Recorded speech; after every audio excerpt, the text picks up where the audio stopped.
This will be the regular commission meeting. It's listed as a special. It's a special commission meeting. Okay, special commission meeting.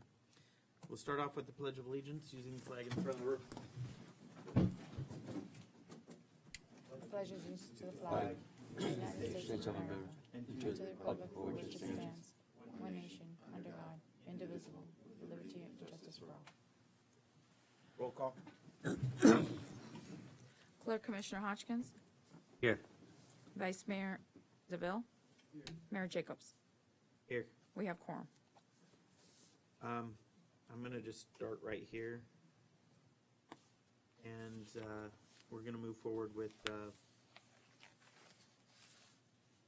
the two items. I don't know what numbers they are. They're at the beginning. I wrote it under changes to the agenda. 9-2, 11-2, and 11-3. Yes. Okay. Thank Start you. with 9-2. And let me read what it is.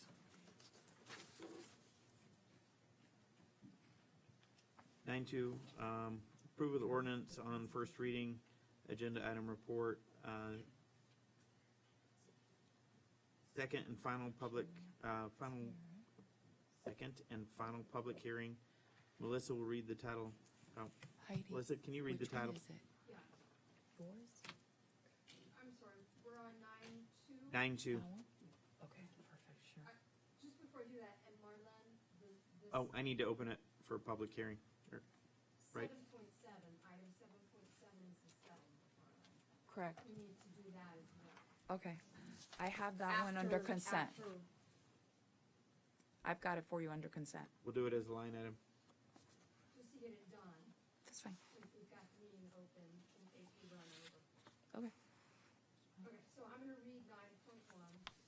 Are we there? Read it, and then I'll open up for public. 9-2.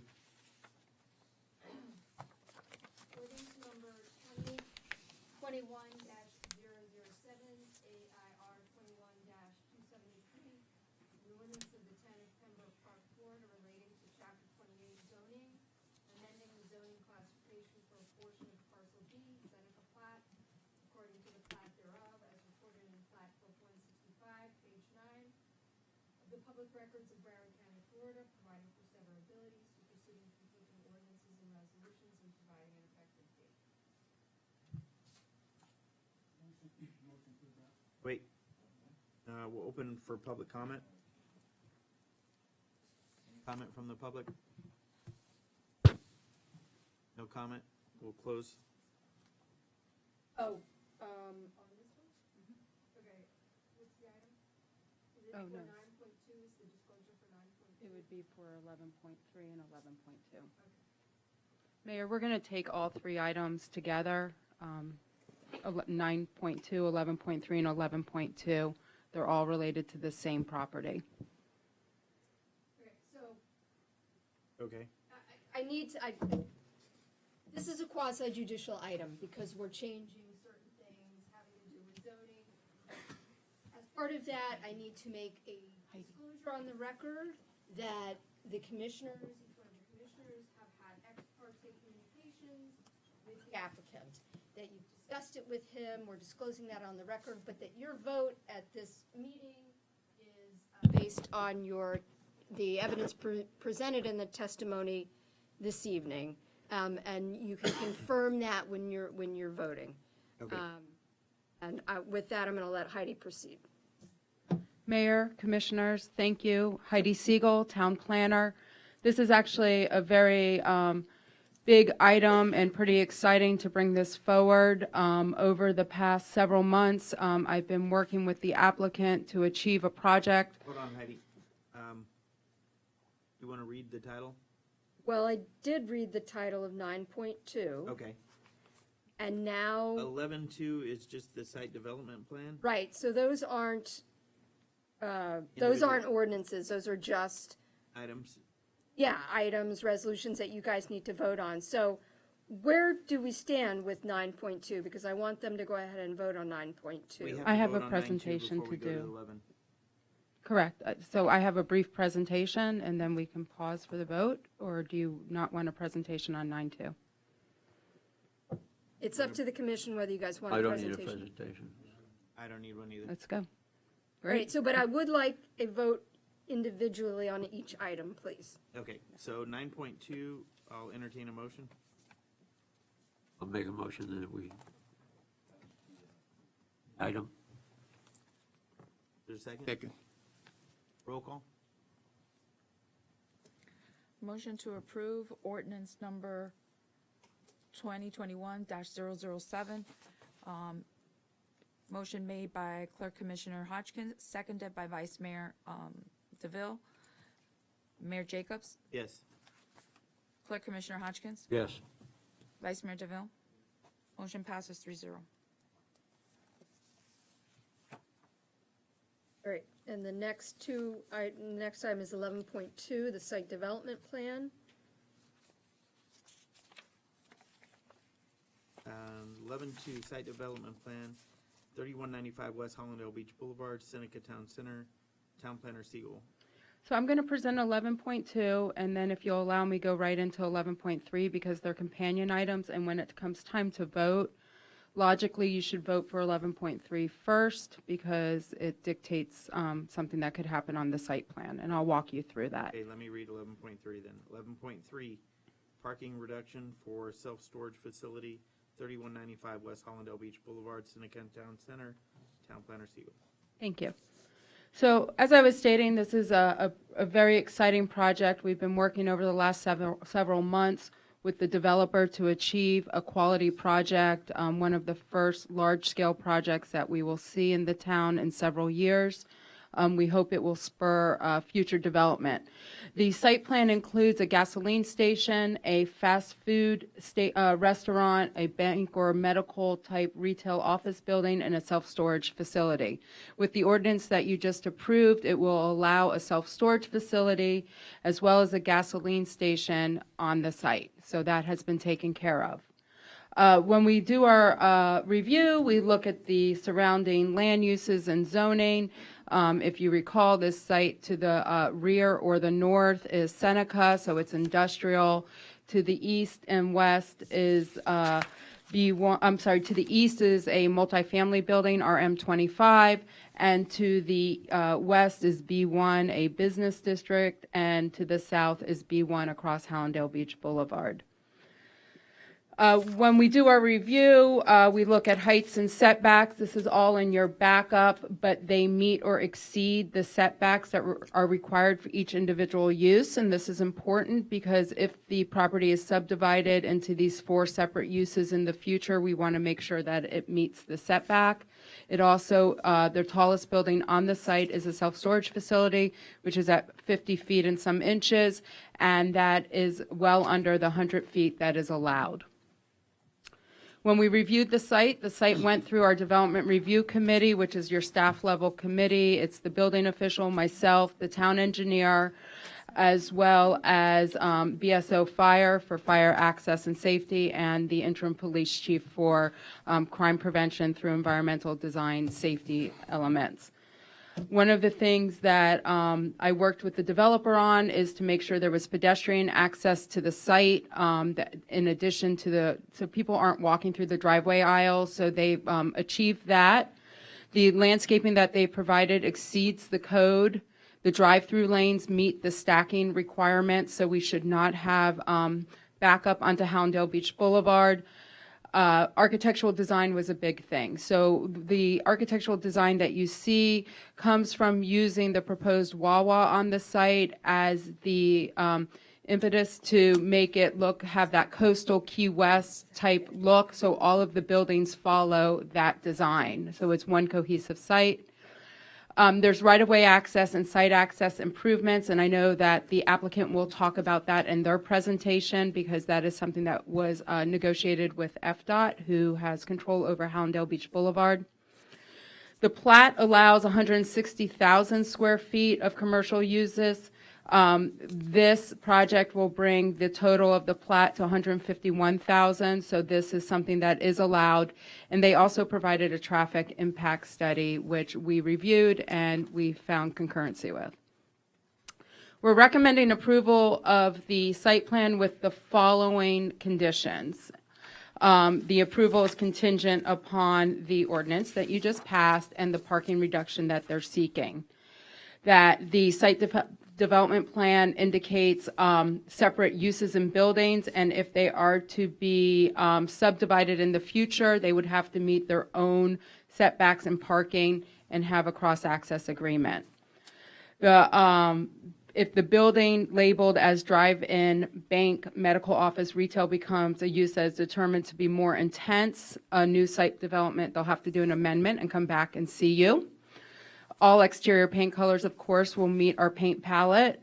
The signage, of course, will meet the sign regulations, or they will get the appropriate variance. And that the approval that you will do tonight will expire in 18 months. And this is consistent with our code as well. And we do that so we can make sure our efforts at spending time reviewing this go forward. So the second item, 11.3, I will quickly go through that. For the self-storage, typically our code allows self-storage in the industrial area and does not necessarily delineate a different parking requirement for self-storage. So the requirement in the industrial area is 600 square feet, one parking space per 600 square feet. The proposed self-storage is over 121,000 square feet, which would require 203 parking spaces. If you've used a self-storage facility or visited one, you will know that there's no need for 203 people to be there at any given time in their cars. They provided a parking study, and based on that parking study, they are proposing 20 parking spaces. The town in the past has granted a similar parking reduction request for similar self-storage facilities in town. That includes the large one on John P. Lyons Lane, which they have similar square footage and they provide 14 parking spaces. And the one on the public storage on Park Road that was built in the last few years, they have less and they provide 23 parking spaces. So this lines up with what they're proposing. We also looked at parking requirements for neighboring cities, and they're all over the place, and they really don't give us any guidance. Some are very low, from 7 spaces, and some are in excess of 81 spaces. And I suspect those 81 spaces, an applicant would be seeking a parking reduction in those municipalities as well. So our recommendation is approval contingent on the ordinance that you just passed. And contingent on the site development plan. Number 3 is most important to us, and that is the lease or use of parking spaces for storage vehicles, trailers, materials, or even U-Haul type vehicles is not allowed. So the parking spaces will be 20, and that is for the staff and users of the facility and not for outdoor storage or exterior business activities. And then finally, this is standard that the parking reduction order shall be a restrictive covenant running with the land, and it's just something myself and the town attorney would review. So if you have any questions for me about the application, I'm happy to answer them. If not, I'm going to allow the applicant to do their presentation. Thank you.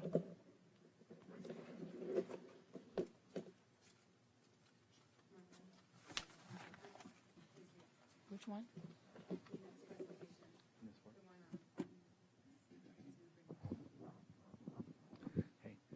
Good evening, and while she's bringing up the presentation, my name is Brian Adler. I'm at law offices of Bills and Sundberg, 1450 Brickell Avenue, Suite 2300. I'm joined this evening by Jeff Zito from Southeast Investments, Inc., which is an affiliate of Ferber Construction. I do want to thank you very much for taking us ahead of schedule, and we really appreciate that. And in the interest of time, I'm going to try and be brief on some of the items that I'm going to mention. We do have a complete presentation that's up here for you. We are, in the interest of time, we are happy to either bypass the presentation if you want, or we're very happy to go through and try and make it a brief presentation so that you can see the site. Up to the commission, Chair. I think a brief presentation. Thank Give you. us a better idea of what's going on. Absolutely. And we have been before the town on a few occasions through DRC, through an NVAL, which we will discuss a little bit, which is the non-vehicular access lane for the front, as well as before Planning and Zoning Board, and then before the commission back in about 3 weeks ago. We are here with complete staff recommendation, and we have gone through the conditions that staff has mentioned, and we are in agreement with them. And we do thank staff for working through this development with us. I know that you are all familiar with the property. It is over on 3195 West Hallandale Beach Boulevard. It is on the corner of Seneca and Hallandale Beach Boulevard. And Seneca is essentially the industrial park that's behind the area. Parcel B, which is what's been discussed a little bit earlier with regard to the ordinance, is essentially both sides of Seneca Boulevard. We are the east side of Parcel B. And we are located at one of the two main entrances to Seneca Boulevard. We had 3 requests this evening. The first one you just actually approved, which is second reading of the ordinance that allows the development to go forward. The other ones Ms. Siegel just went through, which is the parking reduction for the self-storage, and then the site plan approval. So with tonight's hearing, if approved, it actually gives us the green light to actually proceed and go ahead.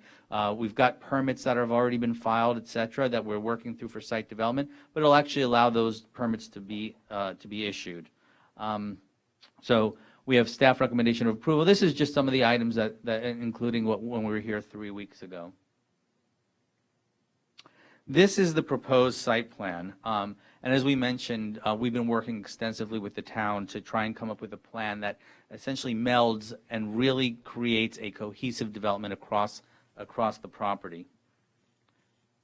So first thing is they've focused on bringing quality national users that Ferber has developed in numerous of their other sites.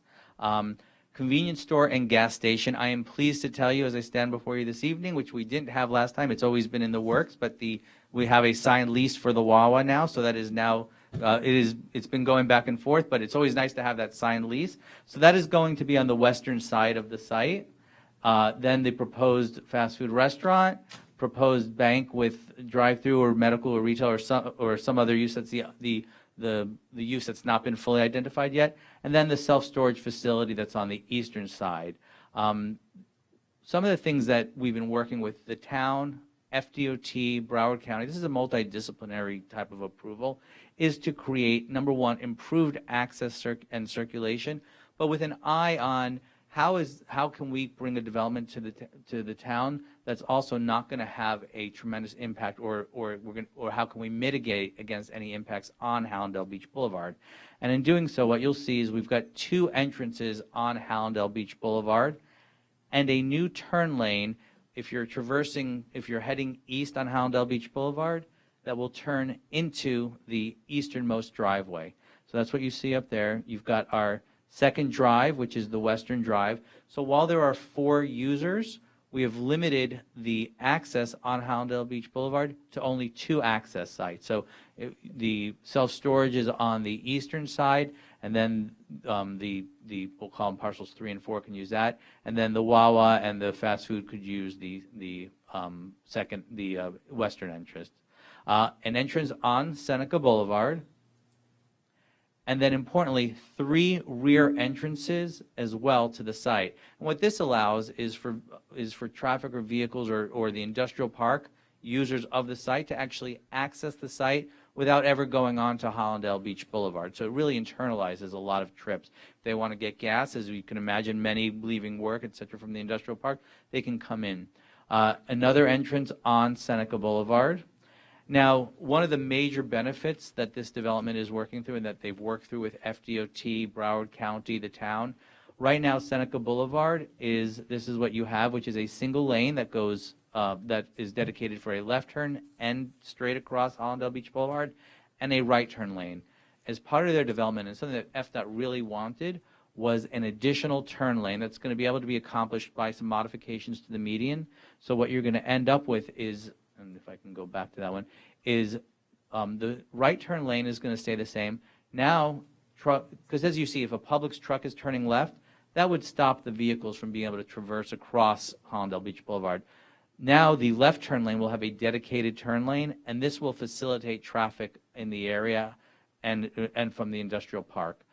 The additional items we're doing are 2 deceleration lanes. So what does that do? As cars or vehicles are going to use the site, instead of stopping and slowing down on Hallandale Beach Boulevard to turn into the site, you've got actually a stacking on the property essentially. So it's going to alleviate traffic that would otherwise impede Hallandale Beach Boulevard. Everything's been done with an eye on how to create a cohesive site and minimize the impacts on Hallandale Beach Boulevard. And again, there's going to be a turn lane into the site. As Ms. I have a question. Sure. With that turning lane heading east, right, will there be a traffic signal there? It will not be a traffic signal because there's a traffic signal at Seneca Boulevard just to the west. So it's fairly close to have another traffic signal. But what it allows is stacking of vehicles that want to turn in there.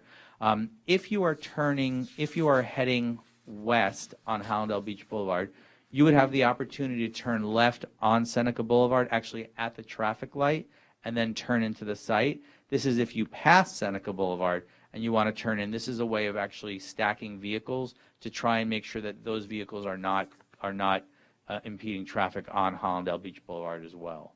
So it's actually an additional turn into the site that's being created. So a vehicle that's heading west can turn in, use the deceleration lane, one of 2 deceleration lanes, or turn right on Seneca Boulevard and turn into the Wawa from Seneca Boulevard. Vehicles that are coming from the north or south can come up Seneca Boulevard and enter the site from the Wawa on Seneca Boulevard, or they can turn and head east and use the stacking lane that's being created. Vice Mayor, does that answer, or did you have a follow-up? It answered it. I'm just saying, I think it might cause a lot of traffic with that east, trying to make that left turn. That's a pretty busy street. Do you know how many cars? Over 10 vehicles should be able to stack there, which is yeah. And again, it's a secondary option. Without that, everyone would then have to use Seneca Boulevard. This is an option for those who don't want to use Seneca Boulevard that either have passed it, and there should be sufficient stacking in order to accomplish it. And it's actually an addition. It's something that is being proposed that is actually going to add to the ability to handle the stacking. And in totality, all of the improvements together create a lot more capacity to be able to enter into the site. These are the 2 deceleration lanes. That also, again, cars turning, so vehicles are turning instead of, again, having to stop on Hallandale Beach Boulevard. They've already pulled into the deceleration lane. Ms. Siegel mentioned pedestrian circulation and connectivity. That is what the blue is showing. We've created, if you see, there's several connections from Hallandale Beach Boulevard, but not only to the individual sites, but to make sure that there's the ability to traverse between the sites. So then that's what you see with the pedestrian connectivity on there.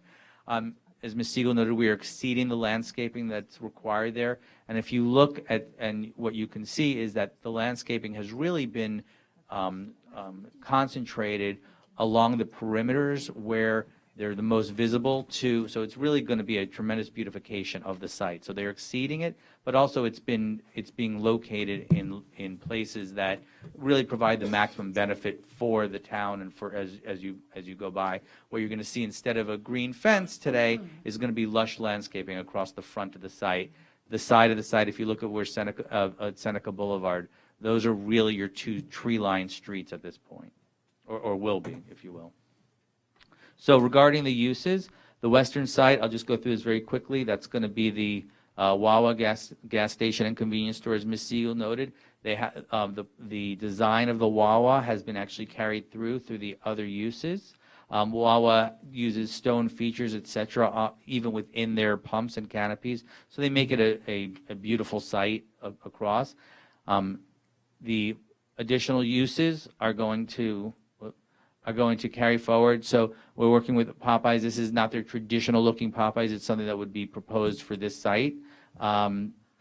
This one is the third use, which is not been identified fully yet, but we are committed to keeping, and that's what the site plan is before you, with the same design and elevations to match the other uses. And then finally, the self-storage facility, which does not look like your traditional self-storage facility, but really has been developed with an eye on architectural features, glass windows, et cetera, to really make it one of the more beautiful sites. It looks like an office building or a residential building with the appearance of French balconies. Something important to the town was to make sure that it doesn't just look like that on the when you're driving by, but actually on all sides of the building, and also to make sure that the bays, as you're driving, are not seen from Hollandale Beach Boulevard. So the bays, as part of the ordinance, are actually going to be located on the side rather than the front and facing Hollandale Beach Boulevard. Additionally, what you have behind the site is an industrial park.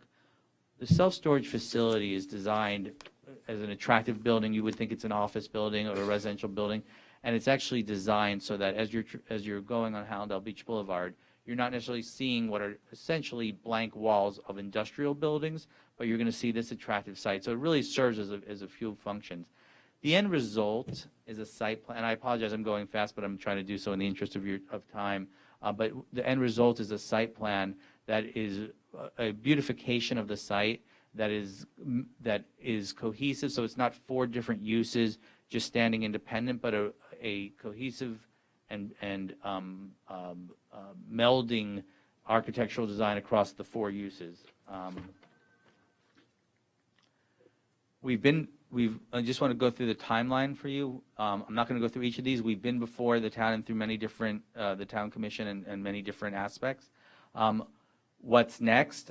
We have, as I noted, we've been working on the site development permits, et cetera. Tonight's hearings, if approved, will allow those permits to go forward and be issued. We are anticipating the permit, FDOT actually by March or April. We are hoping for site permits by February, so within 2 months for the town, so that we can start getting the site ready for the development. And so that's all within 2022. We are hoping for a groundbreaking and site demolition by spring of 2022, with actual vertical construction hopefully by the summer or fall, by 2023, 2024. So if you've gone by the site, there's quite a bit of site work. There was prior development that was started that has to be cleared, et cetera. So the idea is to try and clear the property and get it ready so they can go vertical construction. They are eagerly going as full speed. And so we are, again, we have your staff's recommendation of approval. And we are here to answer questions, but we seek your approval tonight, and thank you again for your time. Any questions? No questions. Thank you. Thank you. Thank you very much.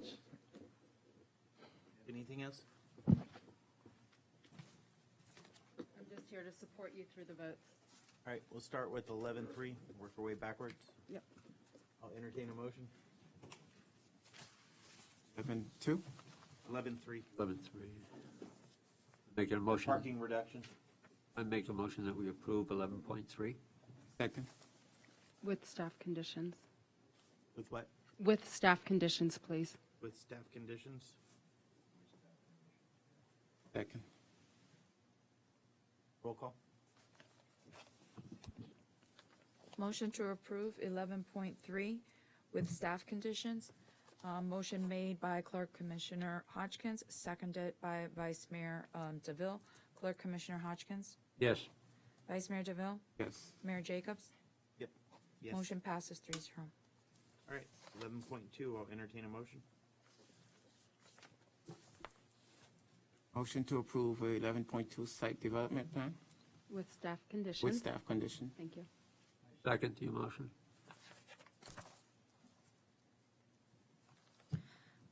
Roll call. Motion to approve 11.2, site development plan with staff conditions, made by Vice Mayor DeVille, seconded by Clerk Commissioner Hodgkins. Vice Mayor DeVille, Yes. Mayor Jacobs, Yes. Clerk Commissioner Hodgkins. Yes. Motion passes 3-0. All right. What was the other one, Heidi? Or, was it? Attorney Well, Anderson? 7.7 is under consent. I think, Marlon, do you want to? Yeah, I'll go ahead and explain. Because we're not able to switch back and forth from the video, what I'd like to do is continue with the items that you're going to be hearing on the workshop have already been moved over to the special. Okay. So the only item that I have missing right now is Heidi's report. So what I'd like to do is Put Heidi in complete. the hot seat? You can either put Heidi to, we can either put Heidi just to do her report, and then we'll continue with the special, or you can incorporate Heidi into the special, whichever way you want to do it. Town Planner Siegel, your monthly report. And then we're gonna, Then after that, we're gonna do so tape. just to be clear, because I want to be clear, we're still, why don't we just have Heidi present during the special meeting? Yeah. Because otherwise we have to recess the special meeting, reconvene the workshop.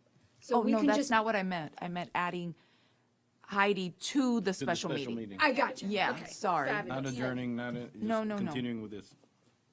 Okay, okay, good. We're all clear on what we're gonna do. Okay. So we're just gonna start at the beginning of the special meeting agenda, Correct. correct? Correct. All right, Which we have. so you're on. David, the first one is the presentation by the lobbyist. All right. 6.1. That's why you need a lawyer. I couldn't have done that. David, I take this back. Let's go ahead and start the meeting as we normally do with the roll call and everything else, so we can build up to that point, please. Okay. But wait, we already did the roll call for We the did the special roll meeting. call already. We did that for The the only thing we special? haven't done is the additions, deletions, withdrawals. to the Okay. agenda. Did Then the can pledge we- and everything. Okay, sorry. Can we start then with that Okay, we'll part? start at 4. Additions, deletions, withdrawals to the agenda. Okay, that's the reason why I wanted to bring it back, because we do have the waiver that we had at the workshop. We need to move it forward to consent. We also have the removal of, we also had to remove 7.6 to 11.9. 7.6 is the budget amendment 2 that you asked to put it as a line item. So now we'll be moving that one over to 11.9, which is new business, and it's the last item, which is the 11.9 second is budget gonna be amendment. Huh? 11.9 is going to be what? 11.9 will now be the second budget amendment. 7.7 will now be 11. 7.7 was pulled, 7.7? or did it stay on the consent? Could be pulled? Okay. 7.7 stays on consent. Yeah, that's the one Melissa wanted. Yeah, no, 7.7 is fine. Okay, so what is 11.9? Right. What is 11.9? 11.9 is the budget. It's the second amendment to the budget. Amendment to the budget. Which item was that from the workshop? From the workshop, it was 7.6.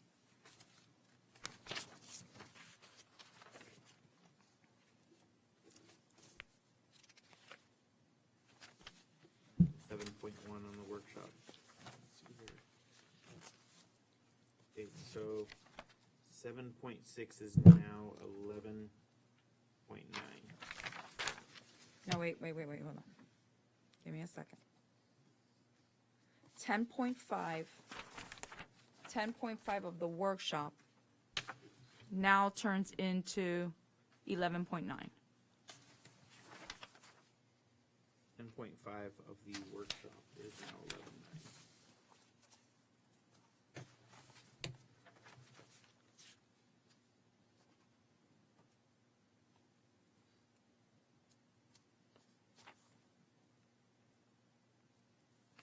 Okay, let me explain, and I understand. Okay, on the special commission meeting, if you look at 7.6, that is the budget amendment, the second budget amendment. When we just went ahead and went over it at the workshop, instead of having it on the consent, you asked to put it as a line item.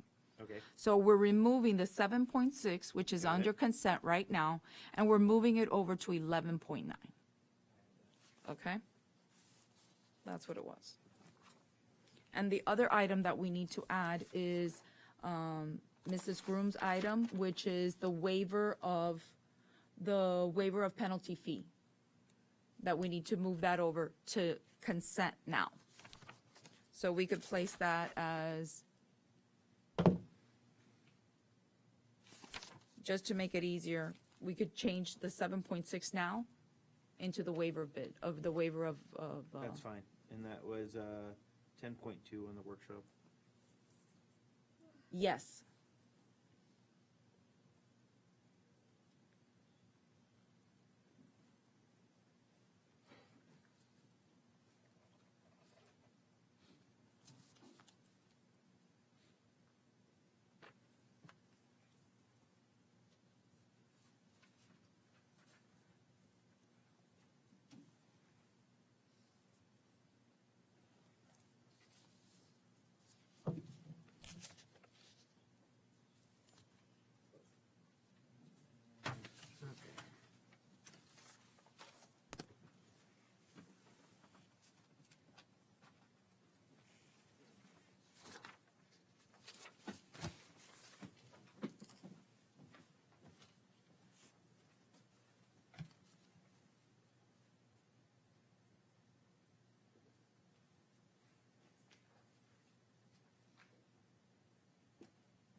Okay, I'm gonna add a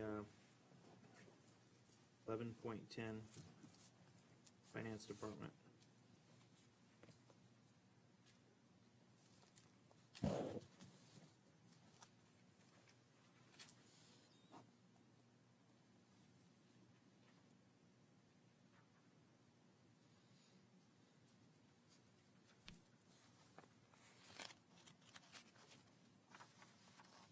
All right, does anyone have anything else?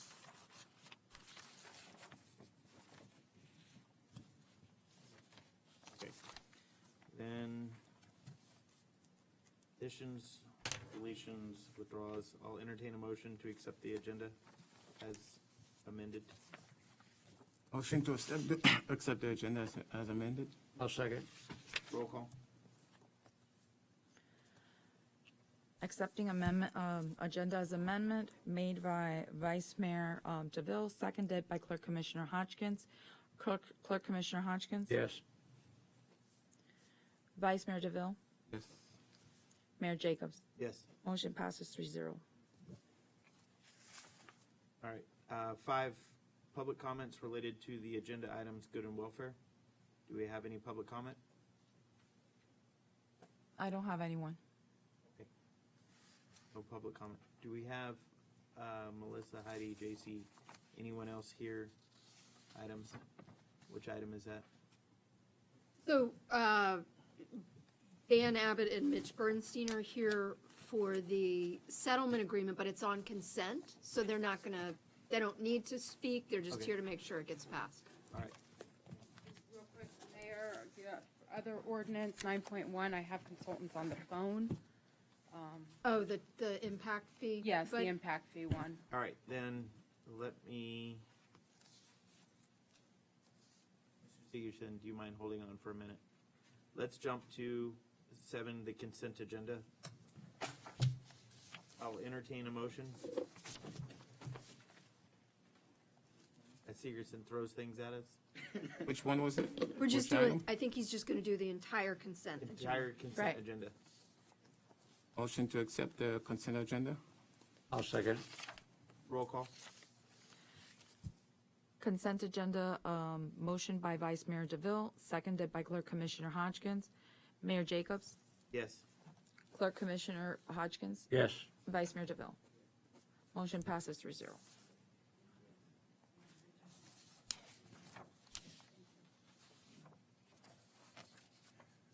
All right, Heidi, what was the other? 9.1, sir.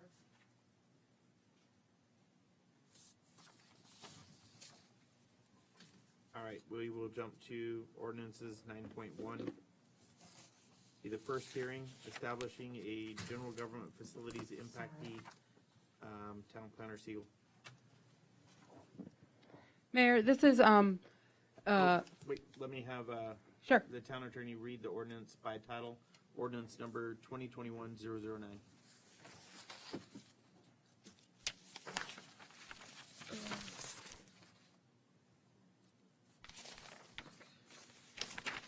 It's on page 3.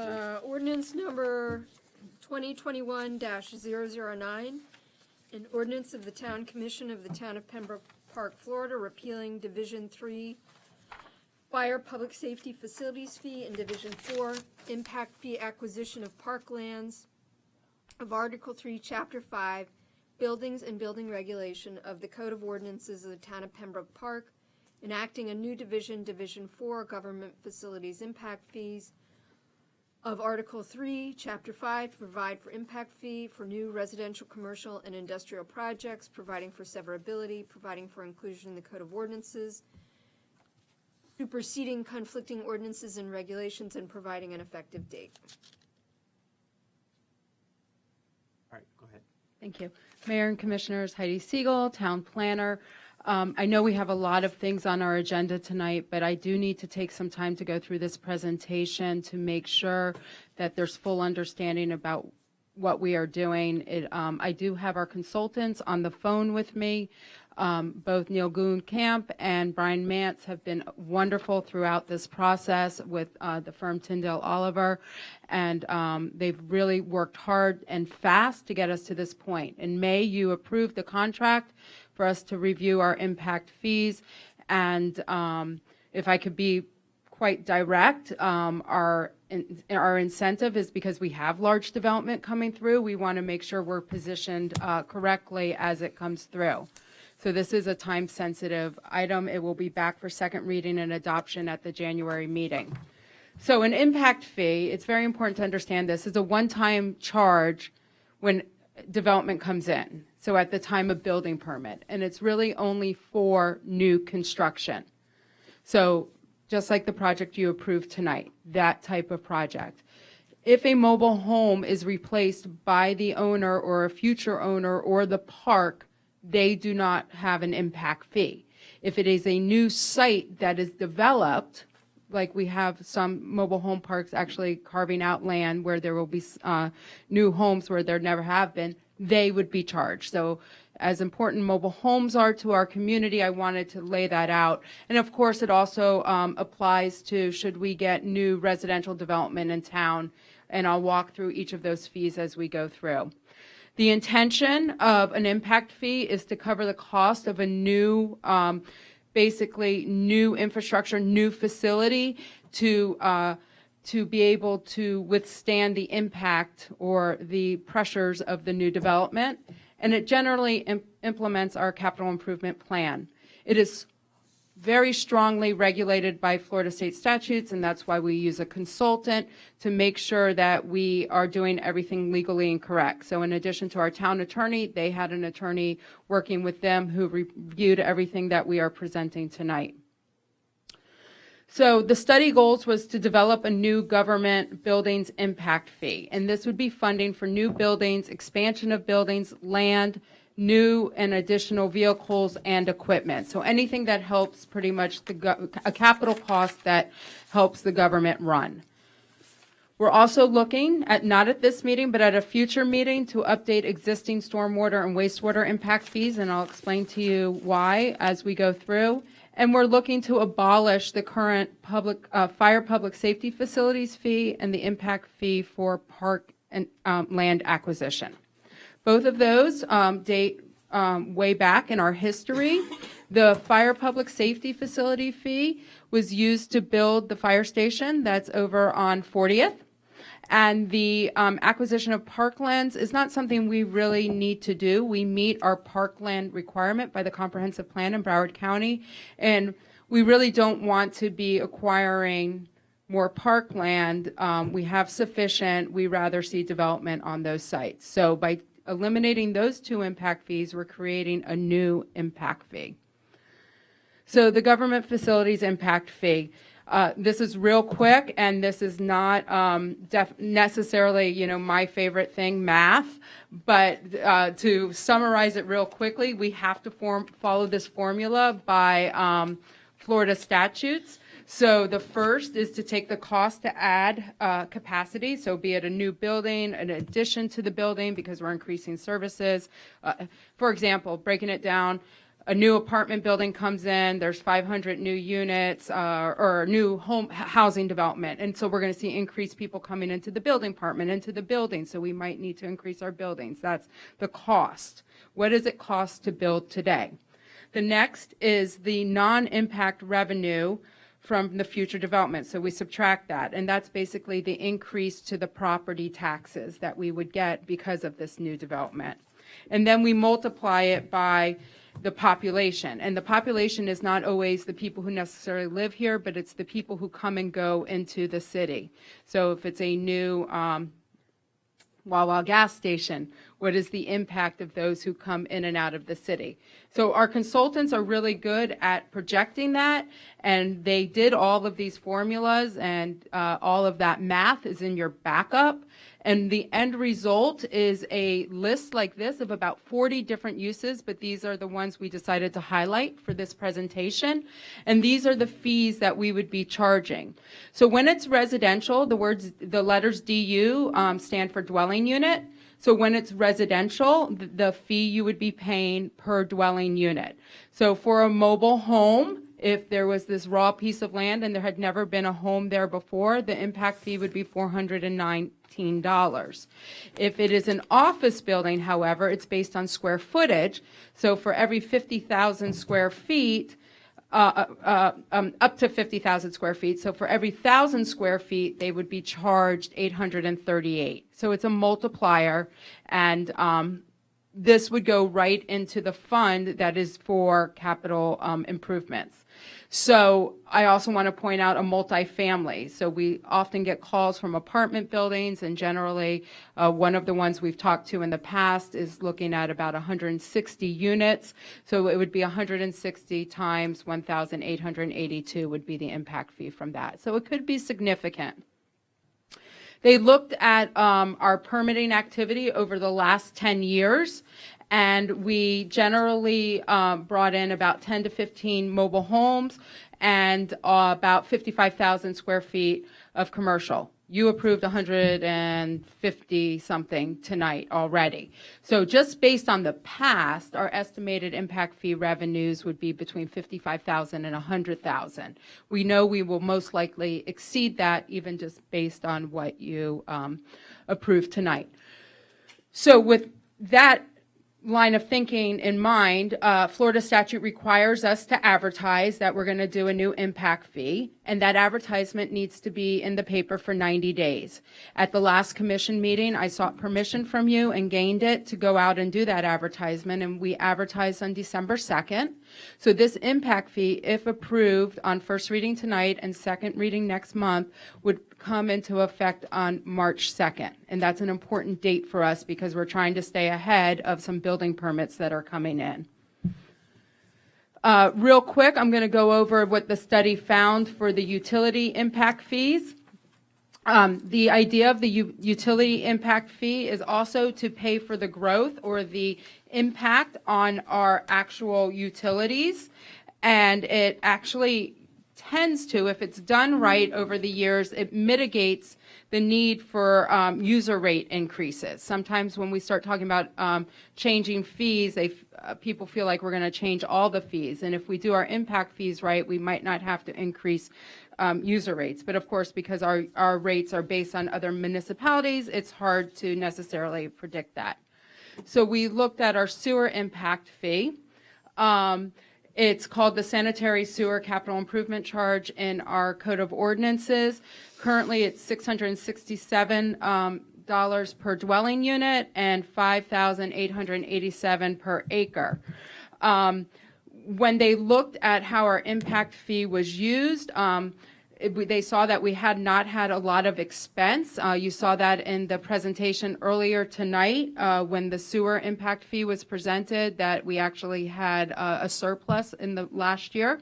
So it was hard for them to calculate. And of course, I'm going to throw Rob Clark out there, but with the expectations for the work that he's supposed to be doing, we expect that we'll be spending that money. And once we spend that money, we should go back and make sure that our fee is correct. It's one of those things you need to use the money to ask for more money, essentially. So our code, the real issue, what they found is not so much our fee, but that our code links acres of commercial property with the impact fee. And what our consultant is recommending is actually the method that's used by the City of Hollywood, who treats our wastewater, which is to use a meter size instead of acreage. So generally, the type of development we see in town would have anywhere from a 5/8 to 2-inch meter, and these are the fees that you see on the right that they would be charged. So generally up to about $5,600. We want to do a little more studying based on some of the development we're seeing come in to see if it's a large increase or not, because it affects our advertising requirements by Florida statute. So once we do that further study, we'll come back to you with this change in the ordinance. And similarly with the stormwater impact fee, we currently charge $897 per dwelling unit and $6,700 per acre. The industry standard is not to charge per acre, but per ERU, which is an equivalent residential unit, which equals about 1,548 acres or impervious square feet. So again, we want to go back and look to see how that's going to impact our fees, whether it's going to be an increase or decrease, and bring it back to you. But I wanted to present it at least for now. At the very least for residential, we're looking at going down $90. And again, it's because we haven't been using our funds that much and doing the improvements that it's hard to justify increasing the rates. If you recall at the beginning of the presentation, I talked about how this is heavily regulated by the state. So we can't just raise rates. We have to justify it. And because we weren't doing certain improvements or using our funds, it's hard to justify it. So this is a rare occurrence, but it does happen. There's actually a 10% decrease is the proposal. But like I said, we want to come back in the future with that because we want to check it to make sure how it shakes out with some of the development that's coming in. So tonight, we're asking you to approve on first reading Ordinance 2021-009, which would create the government facilities impact fee and repeal the fire and park impact fees. And like I said, we'll come back to you at future meetings, hopefully January, February timeframe, to update the wastewater impact fee and update the stormwater impact fee. I know that I went fast and there's a lot of math, which I don't like to talk about, so that's part of why I went fast.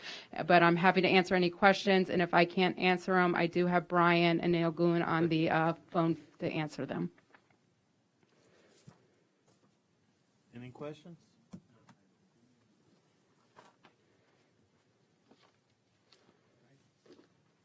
Open for public comment. Let's open this for public comment. Comment from the public? None? All right, closed. I'll entertain a motion. And to adopt, which item was that? It's 9.1 9.1. ordinance Oh, that's right. 2021-009. Ordinance 2021-009. I'll second. Roll call. Motion to approve ordinance number 2021-009, made by Vice Mayor DeVille, seconded by Clerk Commissioner Hodgkins. Clerk Commissioner Hodgkins? Yes. Vice Mayor DeVille, Yes. Mayor Jacobs. Yes. Motion passes 3-0. All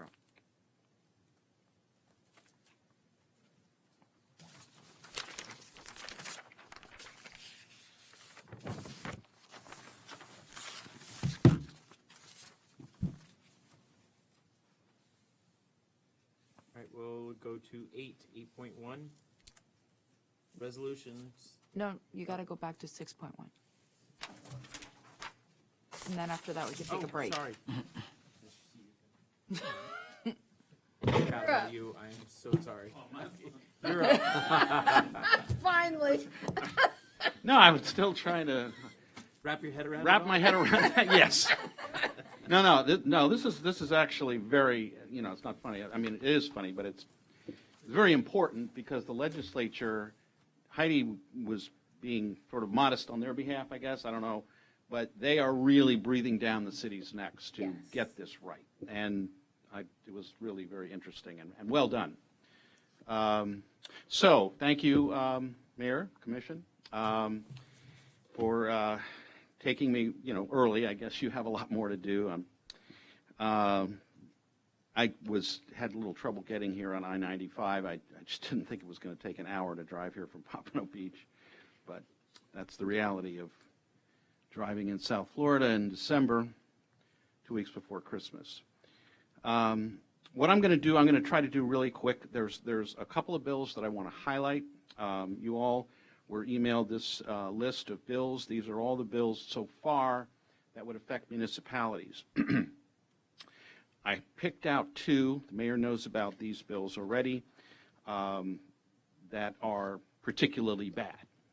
And I'm going to request that the commission take a position opposing these bills officially. And then, you can decide whether you want an official resolution that I can then distribute or whether it just authorizes me to then stand up at a meeting and oppose these bills. And go to our members of our delegation, obviously, and ask them to not vote for them. But generally, they have opposed these. In addition, then I'm gonna really quickly go through a couple of other bills that I've highlighted that I'm going to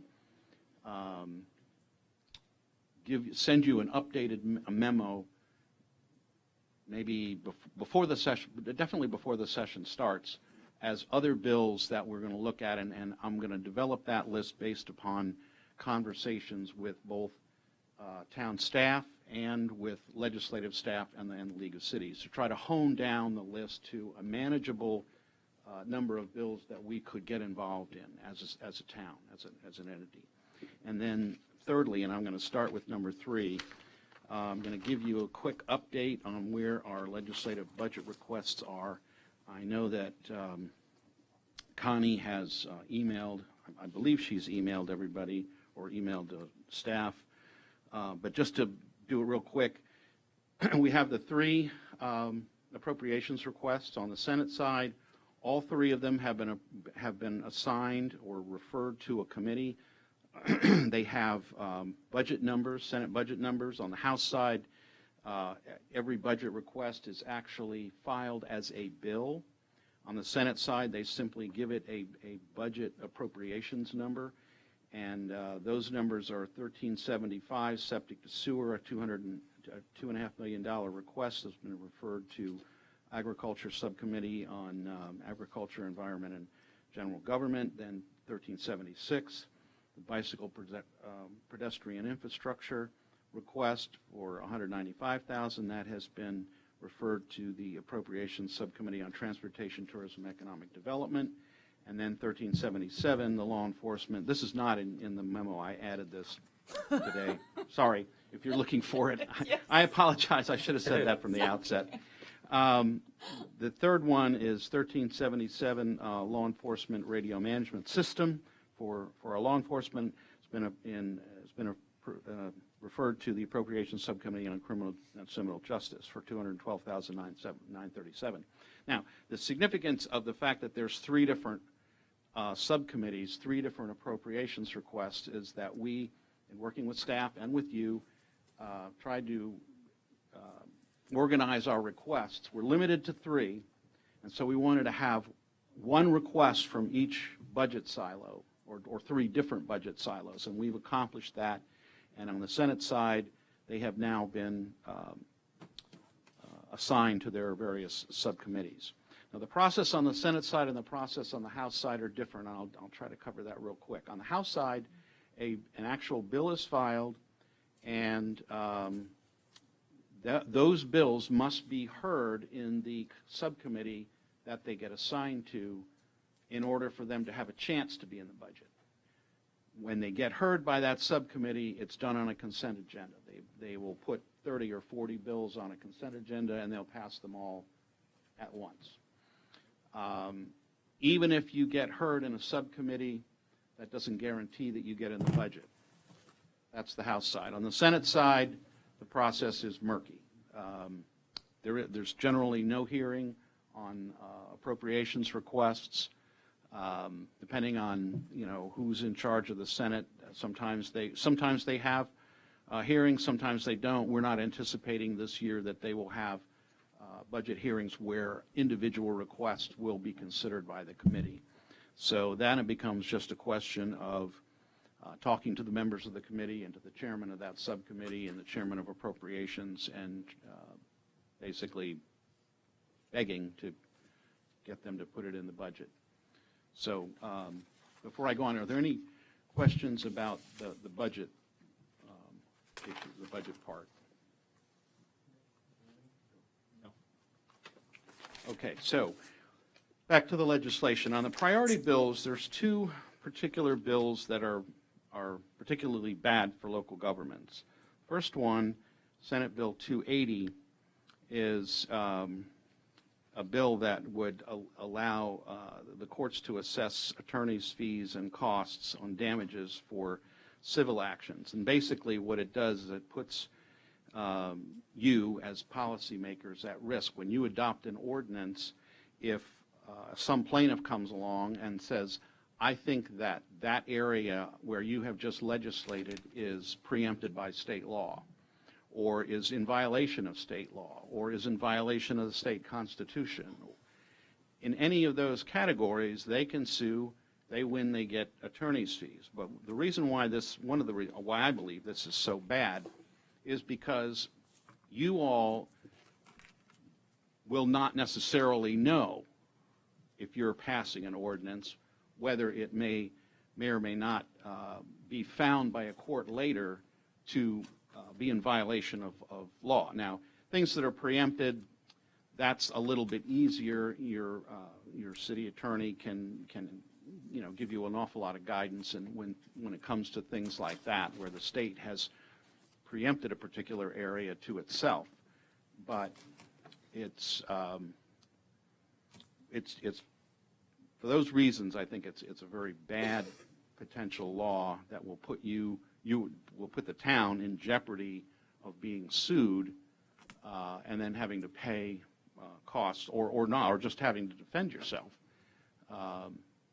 in many instances where it really should be unnecessary. I mean, I think your town attorney is going to guide you on what is preempted so that you don't make that kind of mistake. But other things, might not be quite so obvious, or a court can just decide, well, yeah, you're not allowed to do that under state law. But anyway, so that's one bad bill. Then the other bad bill is the business damages bill, Senate Bill 620, and this is the one that's actually moving in the Senate. This bill would require you to pay business damages, much in the same way that you would if you condemned land for public purpose and had to go through an eminent domain proceeding. Only this is an instance where if you decided to, or you passed an ordinance that had a negative impact on a business in the town. Let's say, for instance, you allowed bars to stay open till 4 o'clock in the morning, and then you decided that because it was causing a public nuisance and crime and drug use and so forth, you decided that you would no longer allow that, and that you were going to cut it back to 12 o'clock or midnight. That business would then be in a position to say, hey, you have cut into my revenue by more than 15%. That's the threshold on the bill. I'm suing you for damages to my business because of the public policy decision that you made, even though you made that decision to protect the public, as you should, as you are charged with doing. So that's just one example. There are many others, but this is another particularly bad piece of legislation. Do we want to stop here and take questions, or? Have questions? Questions at the moment? Okay. All right. So then I'm just going to name a couple of bills that a couple of additional bills that I'm looking at, and as I said, I'm going to get with staff. I'm going to get with the League of Cities and say, okay, we're going to put some effort into either supporting or opposing some other pieces of legislation. We can't work on all of the bills. There's just too many of them. But if we can be helpful to the overall effort on behalf of local governments in picking out, a handful that we can really put some effort into, then maybe that would be probably a good thing to do, or definitely a good thing to do. First, I was asked about the Senate Bill 196, the Florida Housing Finance Corporation bill by Commissioner Hotchkiss, and that seems like it's a housekeeping thing that has to do with bonding authority of the Florida Housing Finance Corporation. I told him that I would get more information. He asked about it, and I will. But it appears like it's designed to allow for the Housing Finance Corporation to have more freedom to bond without having to go to the State Board of Administration for a prior approval. Regulation of smoking in public places. This is actually a bill that may have a chance to pass. It would authorize cities and counties to restrict smoking within certain public areas like beaches and parks and so forth. This is a sort of a retrenchment from the state's position of preempting this area of the law. So in that sense, it's probably something that the League of Cities will definitely be behind, and the bill sponsors, Senator Gruters and Senator Bradley, are strong Republicans in the Senate, so that tells me, and Representative Fine on the House side, that tells me that it actually has some sort of a chance. An intriguing bill, the Senate Bill 228, Resiliency Energy Environment Program. This would allow local governments to get involved in the business of providing energy-saving devices and facilities. I think it may be a restructuring of the PACE program, but I'm going to look into that further. Something that you should be aware of, I don't know that we'll necessarily get involved with it, but something that you should be aware of is Senate Bill 510, Financial Disclosures for Elected Officials. This would require city elected officials, municipal elected officials to file the more extensive public financial disclosure forms that are required of higher level office holders, county commissioners, state representatives, statewide elected officials. Here's another one that's interesting, vacation rentals. I didn't think this was a big issue for the town until a couple of years ago. I found out that there are some Airbnbs in Pembroke Park, so I was told by the then staff person. So this is one where cities would be given more authority to register them. It would ensure that the taxes are collected. I don't think that's a big deal in this town. Well, honestly.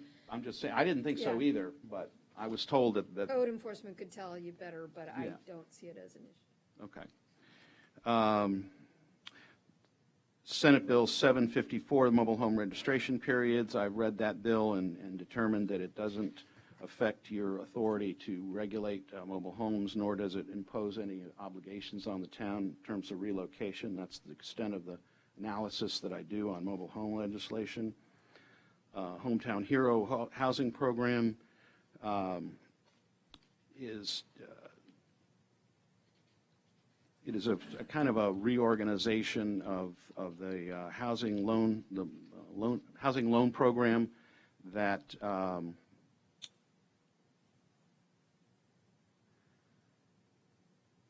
don't know. It's I'm trying to remember what this one does. There's two of these bills. The other one's not quite so good. The other one's bad.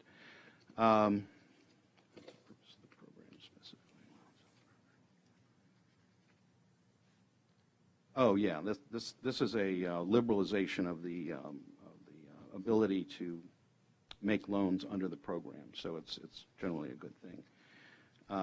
The other one is something that probably doesn't affect the town, since I believe we have to go to the county to get our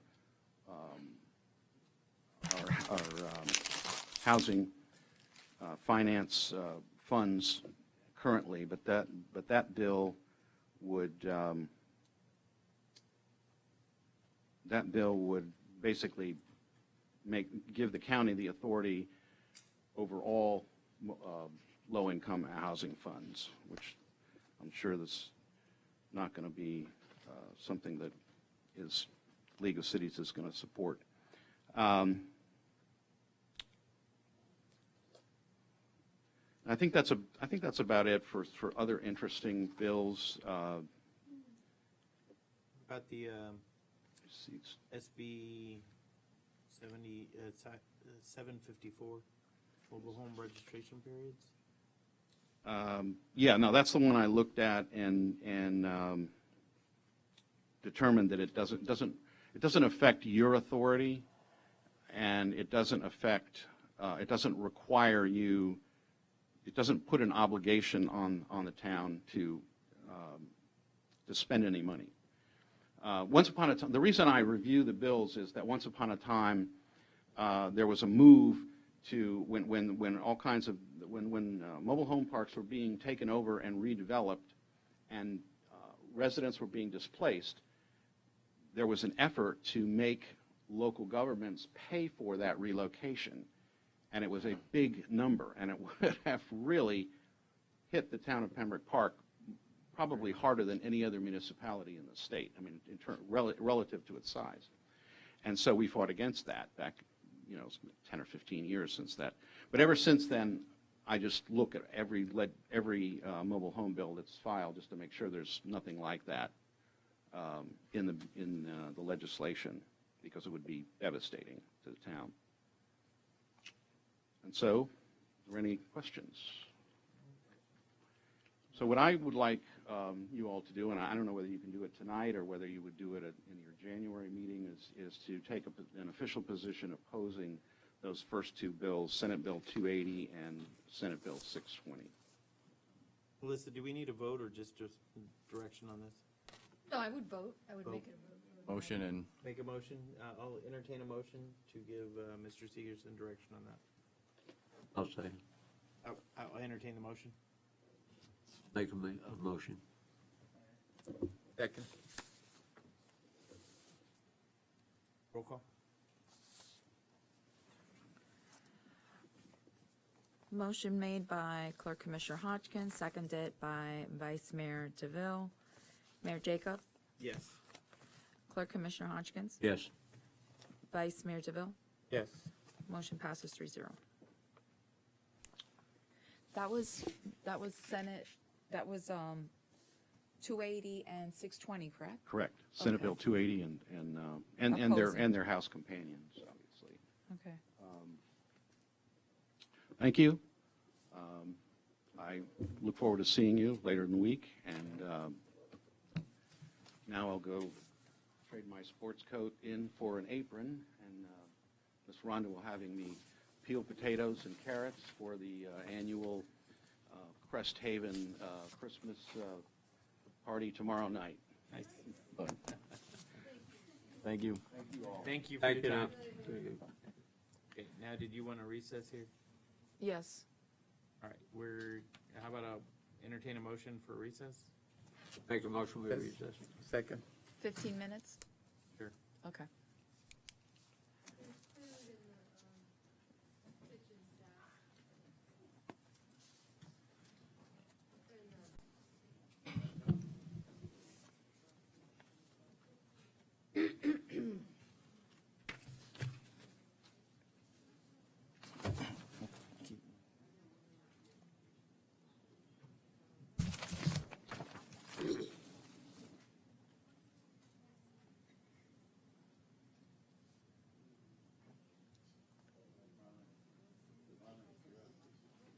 I know.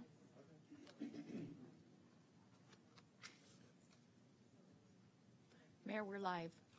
Oh, sorry.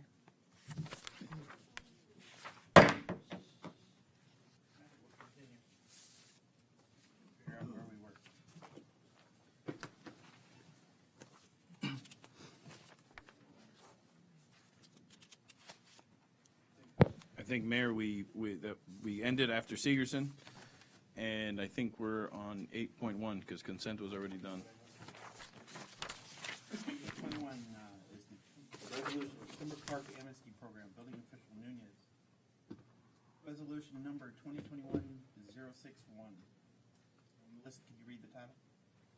Resolution number 2021-061, a resolution of the mayor and the county commissioners of the town of Pembroke Park, Florida, establishing and adopting amnesty program guidelines for property owners who perform work without permits, facilitating bringing property into compliance and providing benefits to state.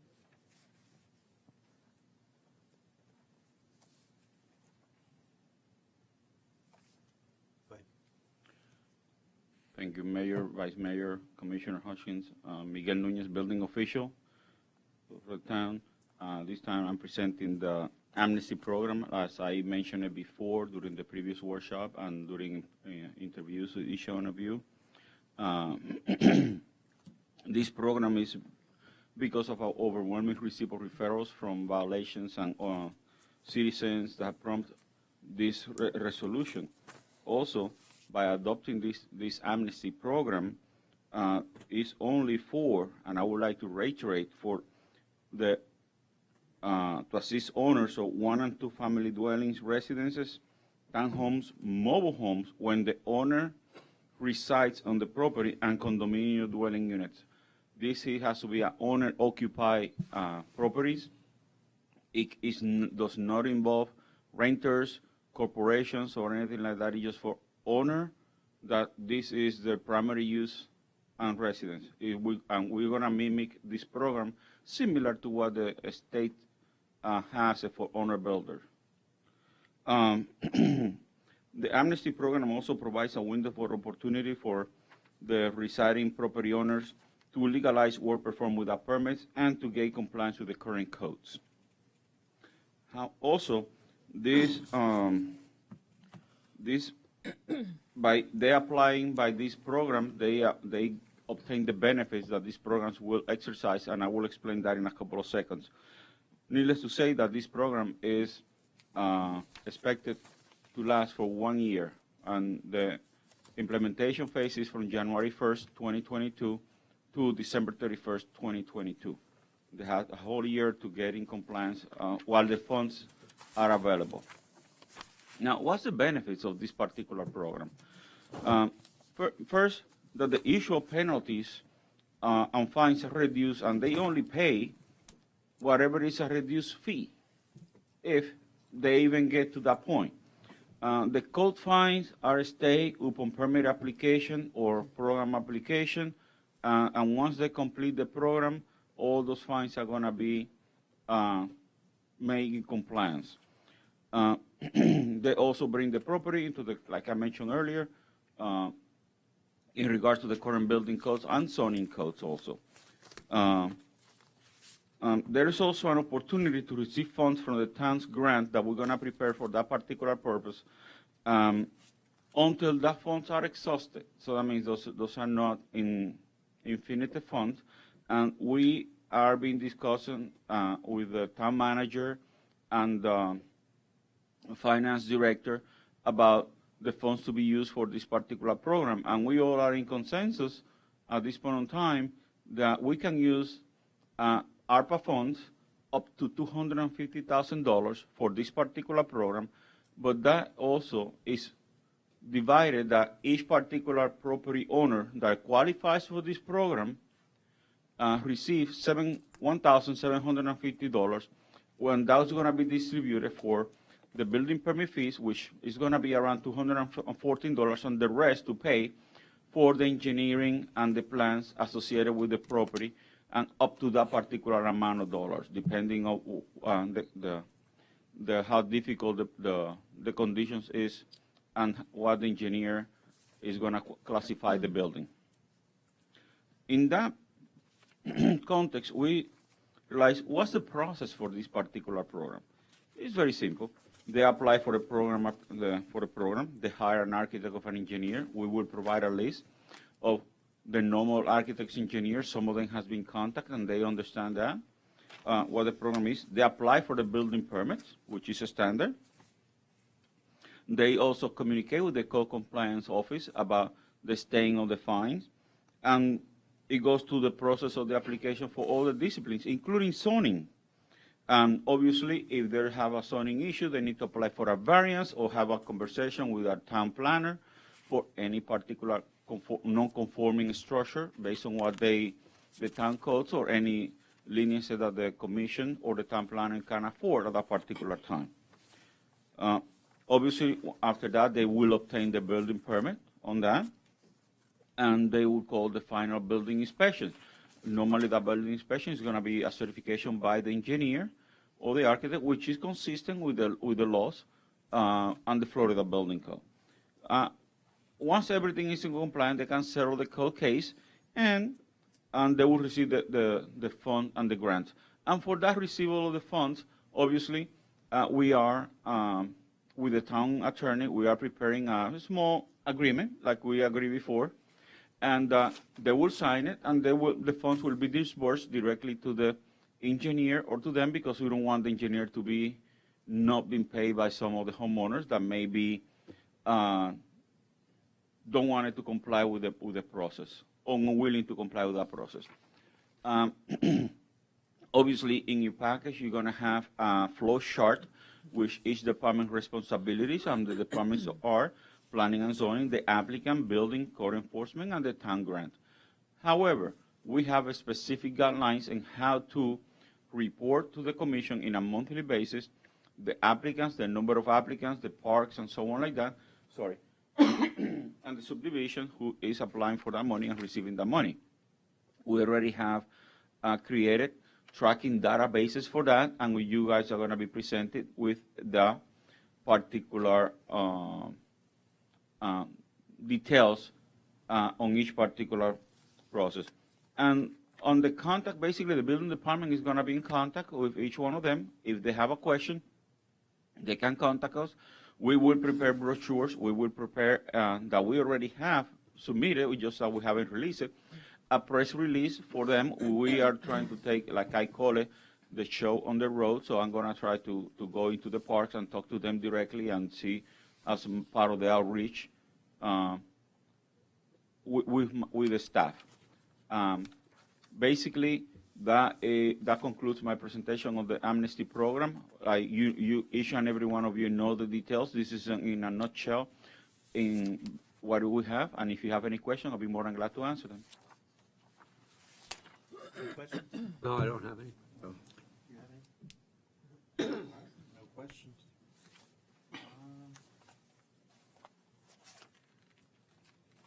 Entertain a motion. I'll make a motion that we approve the resolution. I second. Roll call. Motion to approve Resolution 2021-061, made by Clerk Commissioner Hodgkins, seconded by Vice Mayor DeVille. Clerk Commissioner Hodgkins. Yes. Vice Mayor DeVille. Yes. Mayor Jacobs. Yes. Motion passes 3-0. Thank you.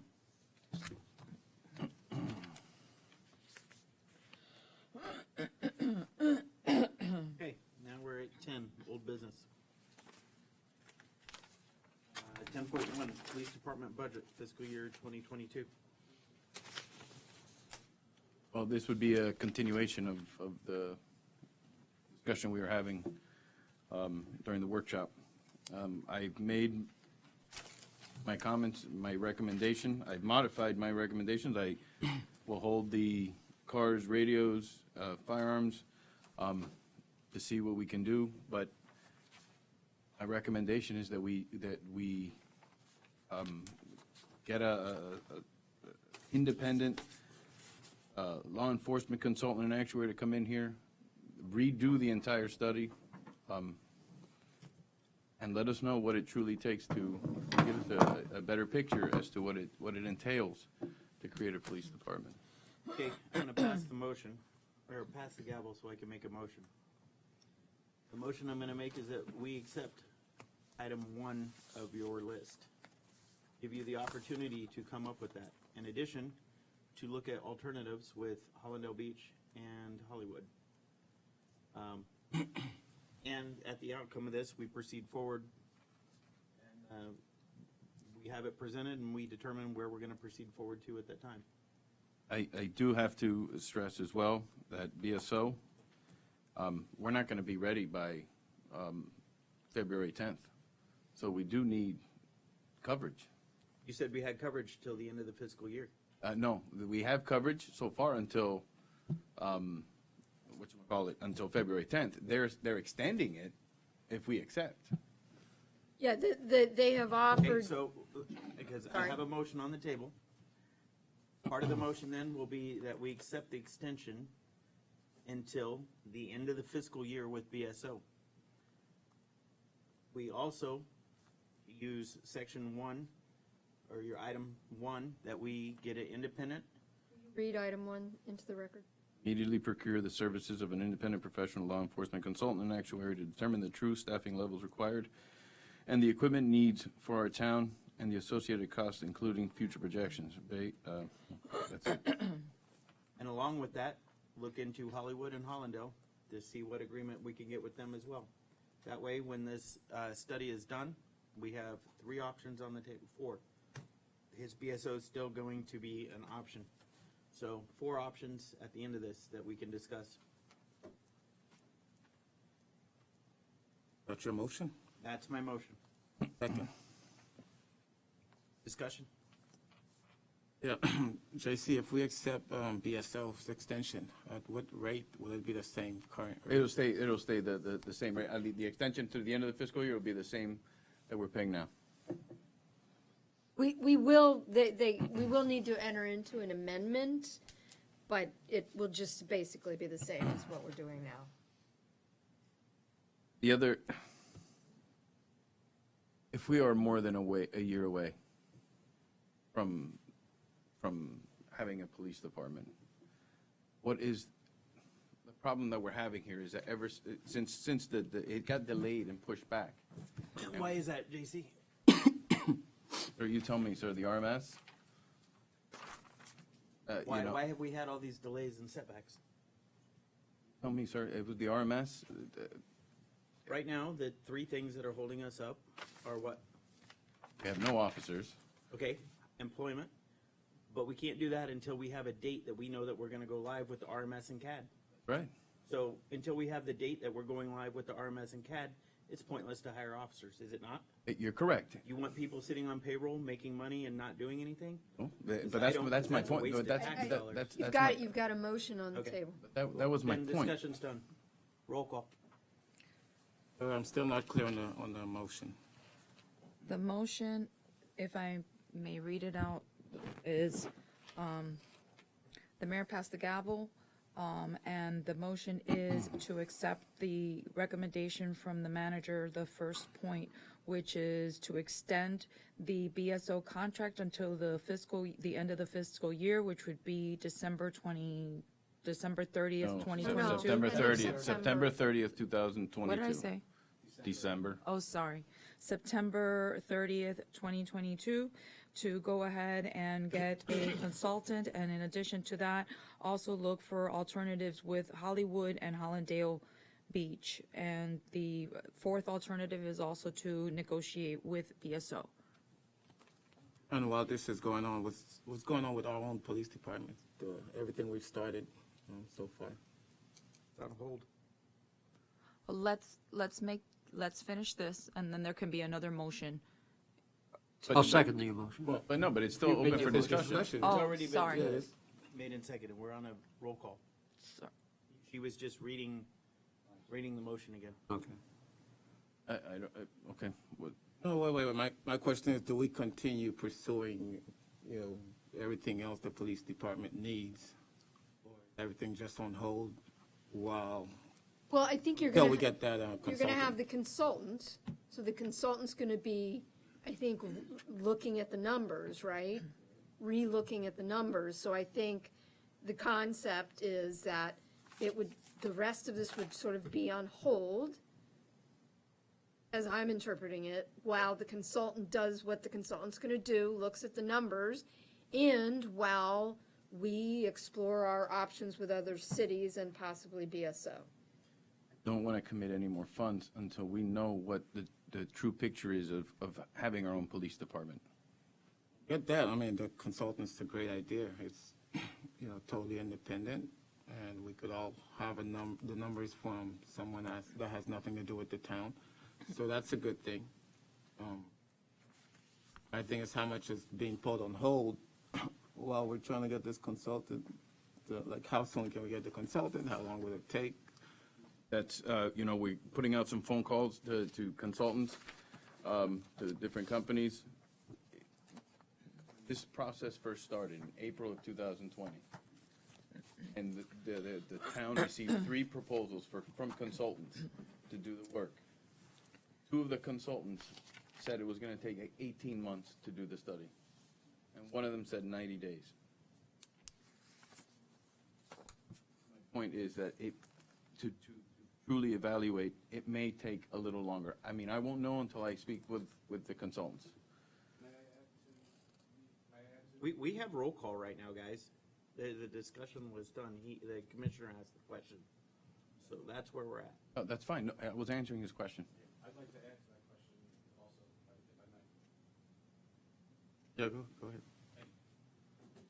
To answer your question, sir, there will be additional operating costs going forward, even though we do have the consultant. I don't know if I think that's what you were trying to get at. What are the costs we would be incurring? We do have payroll that we will be incurring. We do have a current staff that's operating. That's costing the town roughly $30,000 a month. On top of that, there are some operating expenses. There's a loan payment that we're going to continue to have to pay, whichever direction we go. So at a minimum, the town will be incurring $56,000 a month in expenses for the police department without adding the cost of the consultant, and that will be in perpetuity until we decide what we want to do. I mean, we don't want to cripple the town financially, but the mayor touched on something I didn't think about, is the fact we already spent $1 million for police department. I think we can, just at an observation on my part, and I would have to look at the bond, but I think that loan can probably be used for the police consultant, for a new police consultant, because it's going to establishing a police department, so. The answer to that question is yes. Anything associated with the so- startup of the so- police department could be used for loans. So the loan can be not repurposed, but it's for the police, so it can be used for the consultant. Okay, so that's part of that. But you're gonna have some expenses that we've already obligated ourselves to, that we're gonna have to continue to pay. But rather than go to one extreme or the other, rather than cancel everything or The middle of the go road. all in, yeah. I'd like it's- to just Yeah, add I one get other it. thing I wanna also, make as sure I it relates to the understand $1 million, Vice Mayor. Some of that money has not been spent yet. Those are the police cars. So that's $468,000 of that $1 million. There's other equipment that has been purchased, from what I'm being told, can be repurposed for the town or sold off. So there are, again, putting all the options out on the table. As the finance director, I feel it's my responsibility to let you guys know what those options are. There is the possibility of recoup, if the town is not able to move forward with the police department, we will have the ability to try to resell what we already purchased. Cars are a commodity, the radios are a commodity. Personally, I don't think it'll be difficult to get rid of them if we have to. But again, I just wanted to point that out to you and let you know that there are options available. As far as money that I believe is not recoupable, that would be the payroll and benefits that we've already paid and continue to pay. Since the inception of the police department, from February of 2021 until September 21, the town incurred roughly $90,000 in expense. And then again, now it's $56,000 a month between loan and payroll going forward. Thank you. Roll call again. Motion made by Mayor Jacobs, seconded by Vice Mayor DeVille. Vice Mayor DeVille, Yes. Mayor Jacobs, Yes. Clerk Commissioner Hodgkins. Yes. Motion passes 3-0. All right, so now that we have all this equipment here for the police department, yes, we will table all the items on section 10 to a future meeting.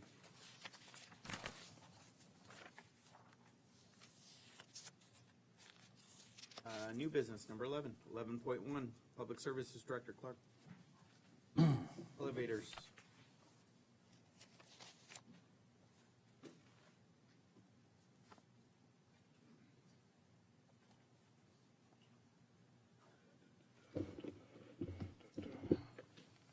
Doesn't matter. Oh, hold on, I got it here from Stephanie. Yeah, Stephanie gave it. Is that a different one? I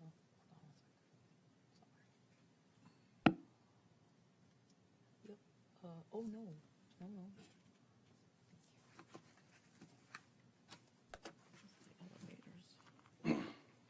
Oh, no. No. Good evening. Mayor Jacobs, Vice Mayor DeVille, and Clerk Commissioner Hodgkins. If you would indulge me just a second, along with the town manager, just check your cell phones and see if you got a text message or email from me, real quick. You did? Yes. Let there be light. So we do have all of our Christmas decorations operating as it stands now. I don't know what's going to happen to it between now and the end of the meeting, but every single one of your lights are on. It has been a challenge, but we got it done. So thank you for your support, as well as my deputy. Wherever she is, great job. So we did get it done. It was a challenge, but so if you don't mind, let's look at the elevator. This one?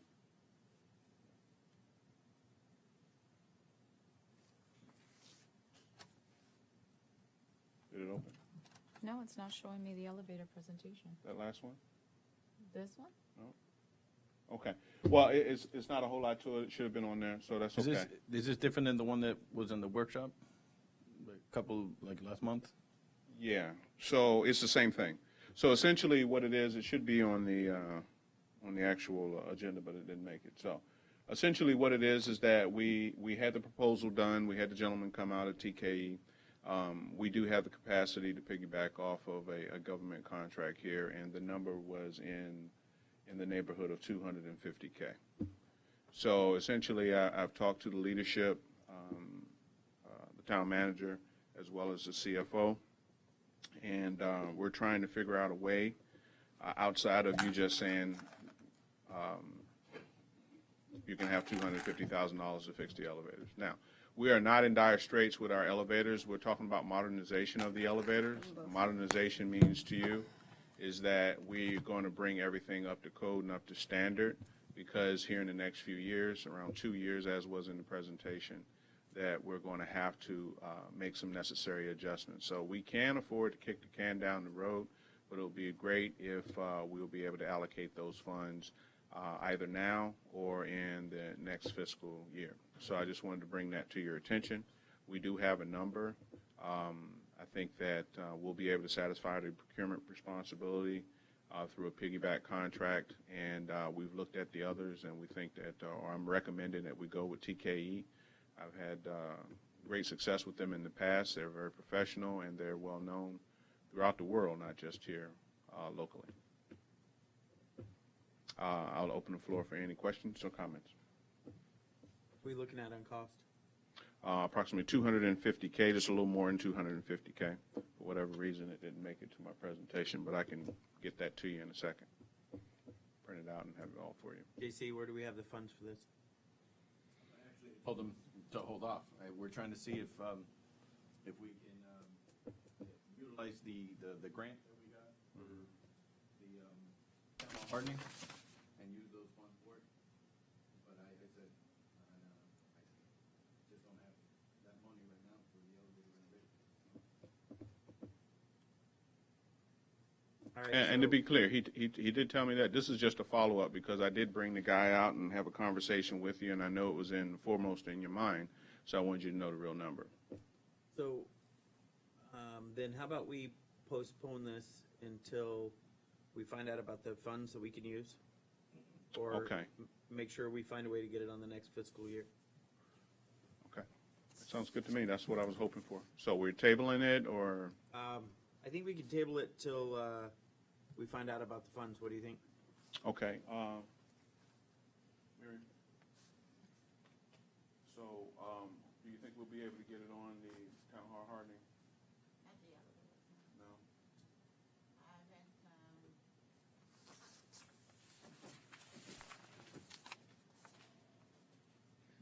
As I explained before, the elevators were removed from the grant by FEMA, not us. They decided it was not qualified work under town hardening.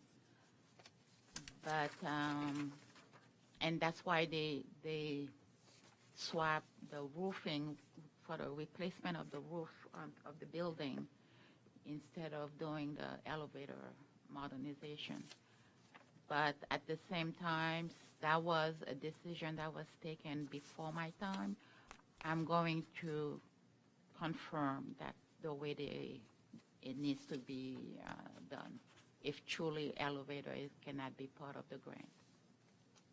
Would the commission be okay with direction to have Public Works or Public Services look for grants as well?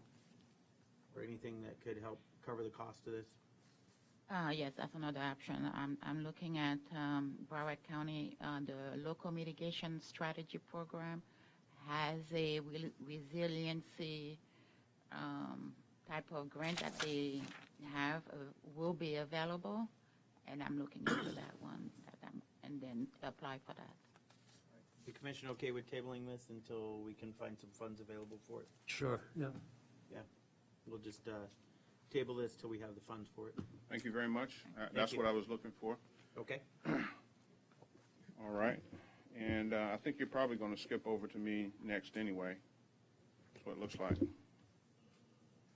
Which number? Yep, 11.5. 11. Five road repairs. Southwest 30th Road repairs. Did you see those over there, Marlon? Yeah. Okay.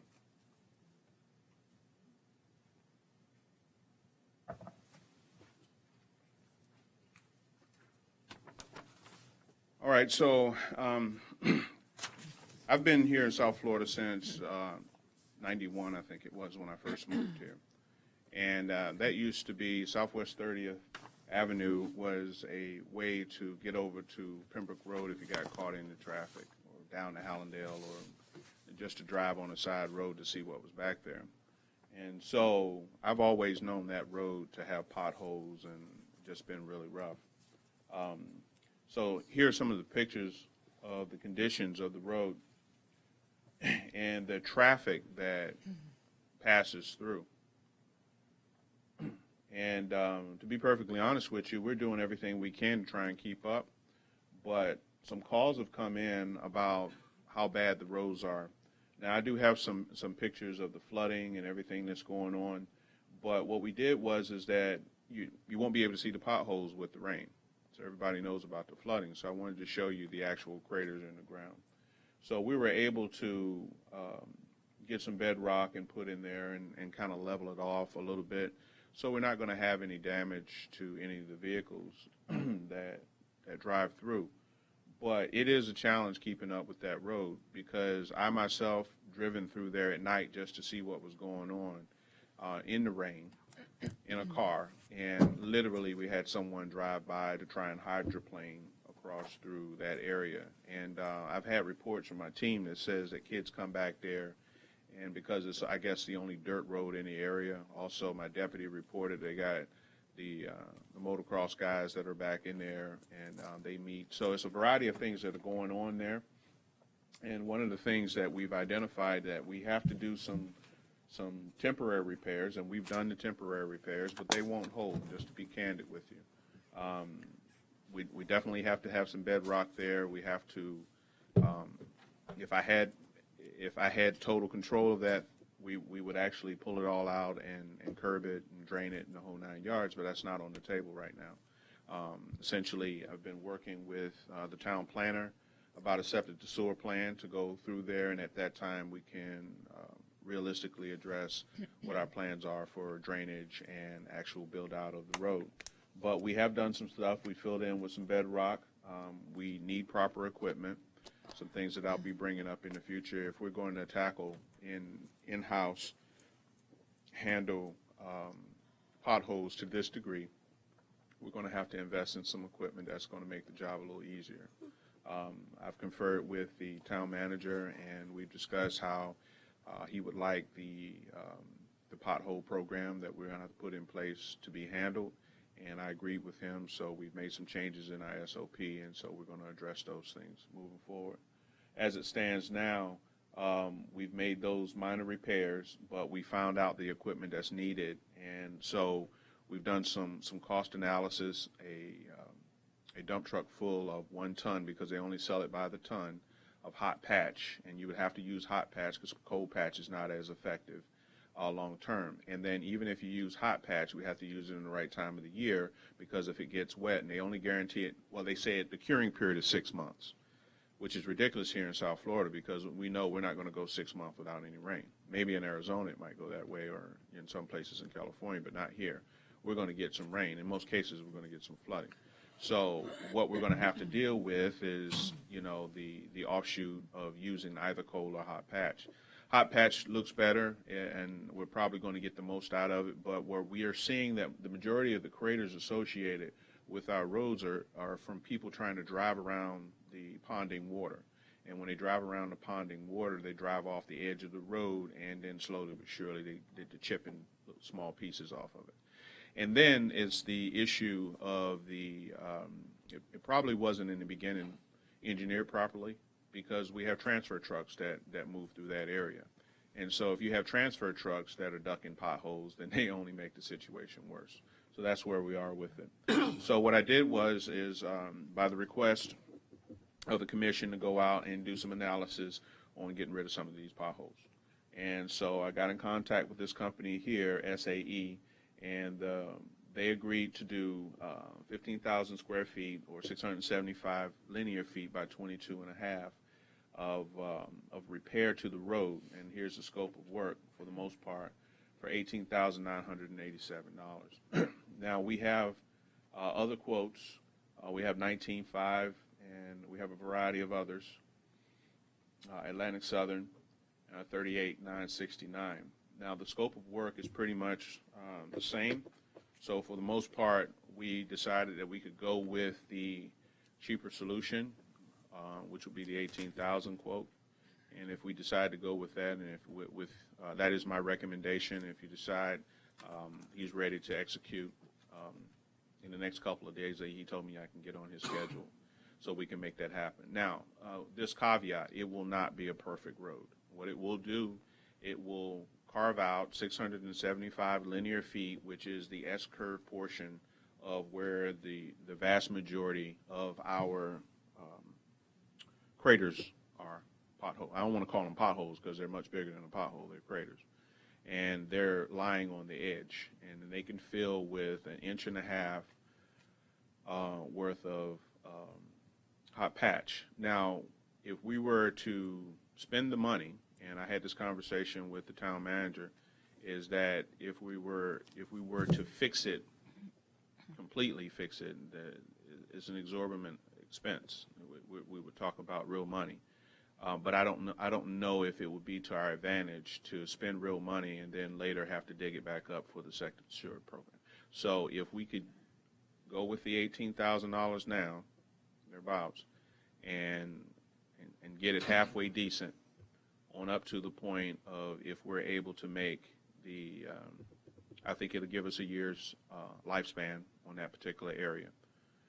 In the meantime, we can research if it's feasible for us to buy some equipment that will help us to have a better pothole program for the town. I'm not talking about, I would love to have one of the bigger pieces of equipment, but there's storage of the equipment and support and all of those things, and I've discussed it with the CFO as well. And it may be outside of our expense at this juncture, but just to do something to fix the potholes right now, this is what I'm recommending, the $18,000 for that. Have the funding for it? Question? Absolutely. Yes, we have the money. Casey? It's in the budget. Yes, we have the money. All right. I'll entertain a motion. I'll make a motion that we approve. Second. Not to exceed amount or?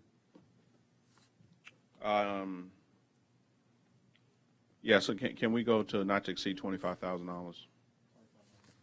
$24,999. Put that in your motion. I make a motion that we go ahead with the project not to exceed $24.99. Second. Roll call. Motion made by Clerk Commissioner Hodgkins, seconded by Vice Mayor DeVille. Mayor Jacobs? Yes. Clerk Commissioner Hodgkins? Yes. Vice Mayor DeVille? Motion passes 3-0. Thank you Your very much. next item is 11.6, Town Hall renovations. So there should be one there for town hall renovations. There's one in here. 13647.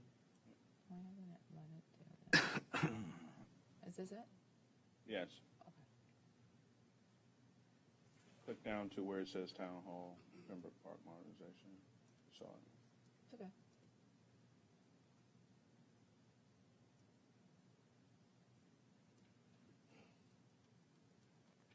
No, that was the elevator one there. This one? Yeah, that was the elevator one. Okay, just click the one on the actual agenda for the town hall renovations.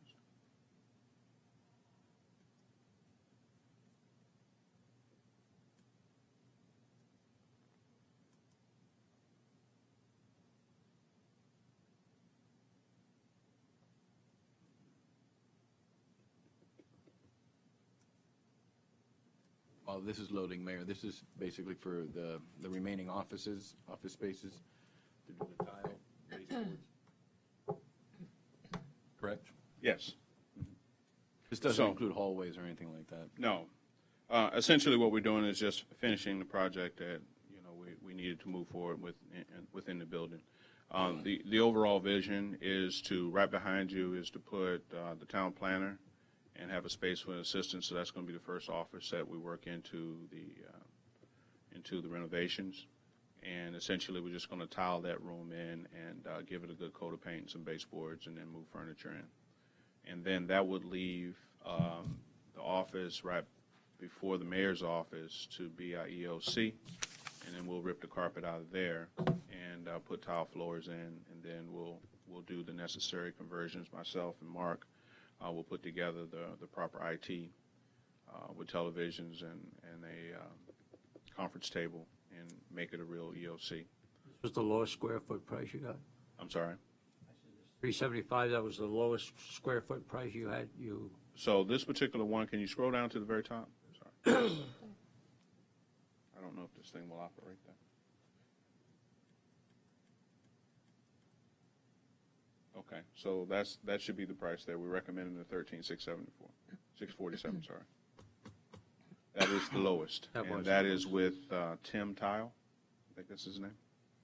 Evidently, we have a relationship with them, and they worked out to be the best price. And so here are the other quotes. It is my understanding that we had already agreed that we were moving in this direction, but this was just to come up as, I guess, a formality in order to make this move forward. Staff is recommending Tim's tile. Absolutely, staff is recommending Tim's tile. Okay, not to exceed 14,000? Not to exceed 14? Not to exceed 14,000 would be great. I'll entertain a motion. And to approve, Not to, town hall renovation, not to exceed was it 14,000? 14. Now, before we vote, I'd like to bring up a point, is that this is not the project in its entirety, because we have to do finance upstairs, but this is just for floors. That's it. Okay. why does it say baseboard installation? Well, I consider that part of the floors. Is that vinyl or something? But this includes the floors and finance. Yes. Mhm. This includes the floors everywhere, but the baseboards is a part of the quote. Baseboard tile or vinyl or what? It should be vinyl. Okay. Is it vinyl or wood? It's a wood one, sir. Okay, motion to approve, not to exceed $14,000. That's fine. I'll second. The Tim Tim style. style. Do we have to say that? Roll call. Motion made by Vice Mayor DeVille, seconded by Clerk Commissioner Hodgkins. Clerk Commissioner Hodgkins? Yes. Vice Mayor DeVille? Yes. Mayor Jacobs? Yes. Motion passes 3-0. And the next one, Sigma Construction Sagoma Services? Construction. Sonoma. 11-7, Construction Services, Elevated Ductwork, Public Services Director, Clerk. Mayor, hold on, Rob, if I may. Mayor, this is for the work out there in the hallway that goes to the back door. Previously, the commission approved another bidder, but they weren't able to complete the project because they didn't have the proper licenses and qualifications for it.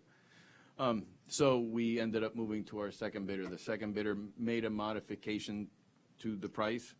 I think it was slightly, about $3,000. But this is still the second lowest bidder, and we're recommending approval of them, of Sagoma, to complete that work. Okay. All right, Why did they modify it, JC? I'm not sure what that. The proposal that they provided earlier was about, I think, 4 to 6 months ago, and due to, I guess, current economic conditions, we'll use that terminology, costs have gone up.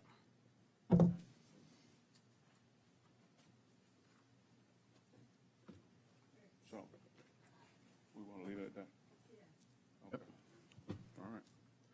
Then we're recommending that we move forward here with Sagoma to do does the commission understand what I'm talking about? And you know what I'm talking about? Yes. I got the pictures right here. Commissioner Hawkins? Yes. Yes. Commissioner, Amount not to exceed Vice Mayor? 20,000. I got it. Okay. Yeah, not to exceed 20,000, please, for. I'll entertain a Sagoma. motion not to exceed 20,000. To approve Sagoma Construction Services, not to exceed 20,000. I'll second. Roll call. Motion made by Vice Mayor DeVille, seconded by Clerk Commissioner Hodgkins. Vice Mayor DeVille? Yes. Mayor Jacobs? Yes. Clerk Commissioner Hodgkins? Yes. Motion passes 3-0. All right, 11-8, John P. Lyons Lane. Yes, I should have a. Yes, you do. God willing.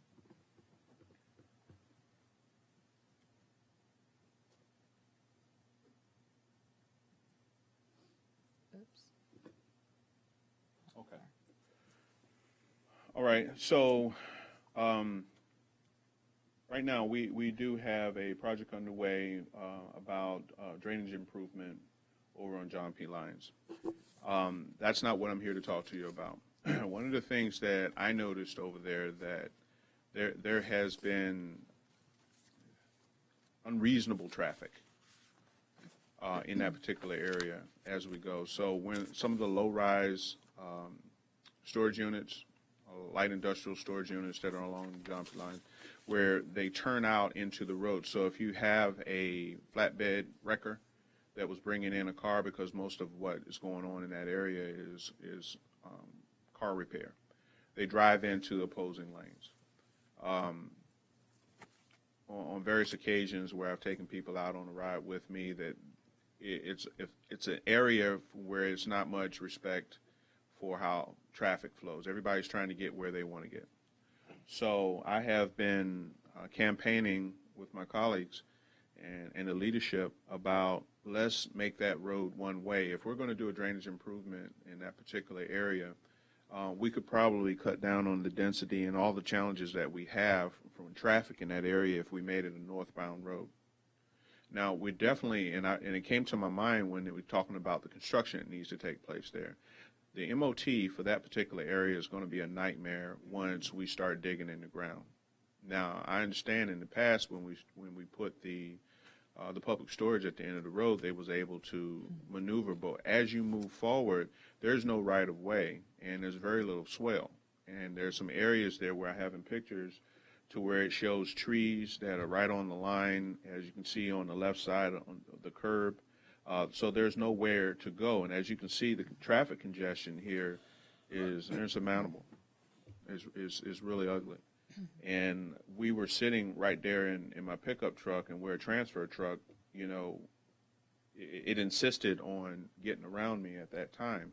And there's just really nowhere for it to go. So you can anticipate for the entire time of the project, we can see this level of congestion in that area.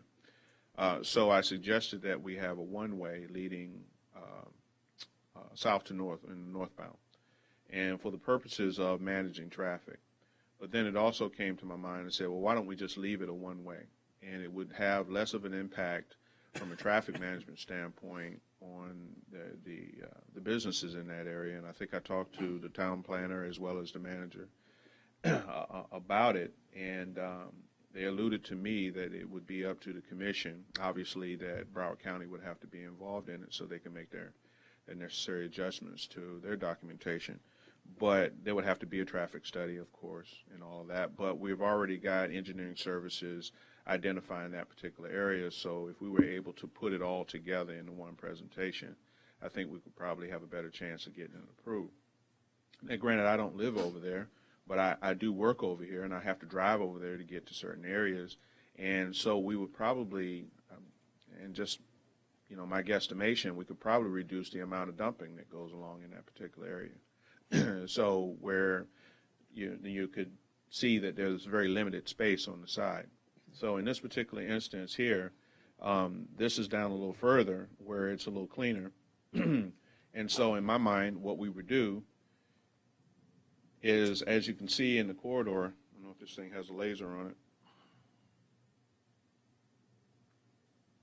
No, it doesn't show up on this thing, but as you can see where the cars are in the diagram on the right as they go north, and then they start to make that turn.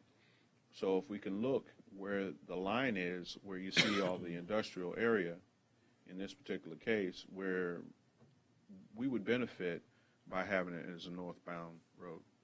Now, I'll say again as a caveat, I haven't done the traffic study on it, but to me it only makes sense because the roads are narrow. And if the roads are narrow and we have transfer trucks that are coming through, if we had opposing traffic, that just makes the road even narrower. And then, like I said, there's no right of way, you know, there's no sidewalk, there's nothing. People are actually, you know, trying to maneuver, pedestrians are trying to maneuver in that area. So that is my proposal.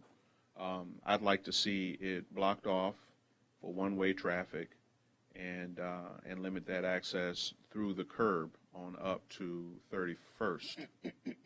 And then you could pour out onto Pembroke Road right there at 31st.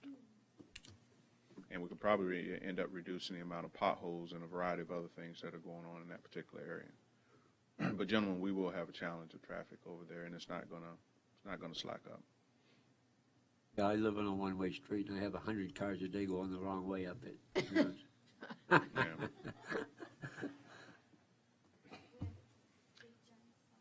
So I'm a strong believer that this, you know, blocking off, and I saw some of that in other municipalities where they said that, hey, it's a better MOT.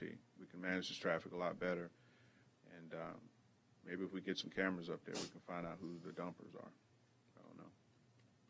You know, when you're doing funding on stuff like this, you know, has anybody maybe get a hold of Heidi? Maybe the Broward MPO could actually. Yeah, that's a very good suggestion, and I'll get with Heidi. You know, we talk about this stuff at length, as well as with the deputy. And What do you want them to do, Robert? I'd like to take the recommendation of making it or pursuing a traffic study as adding it on to the already proposed drainage improvement in that area, and we can run it concurrent so that we can do a traffic study to see if it's feasible, a feasibility study. Right. Excuse me, would that be direction since we already have the study going? Well, I would venture to say that they're not the same thing, Right. meaning that we already have something going on, right? We would have to do something parallel with that, because as the direction of the boat now is just to fix the problem with drainage. It had nothing to do with traffic. I think it's just direction. Yeah, Mayor, just let us get the price, bring it back. And Okay. You guys okay with giving them direction to do so? Certainly. Yeah. Okay. All right. Excellent. Enjoy. Thank you. I think I got one more. No, Nope, that's it? No. For you. Okay. We need to go back because we missed one. 11-4, Florida Incident-Based Reporting System. That's police. Yeah, FIBRS implication grant. The only thing I'd let you know about the grant is that it expires in June. So if we don't use it, if you guys, you know, if we don't get the consultant done and everything by June, we'll lose that $92,000. Okay, can you just come up and explain this grant real quick? Thank you very much. Thank you. Yes, sir. The Fibers Grant's an FDLE grant, and we applied for it.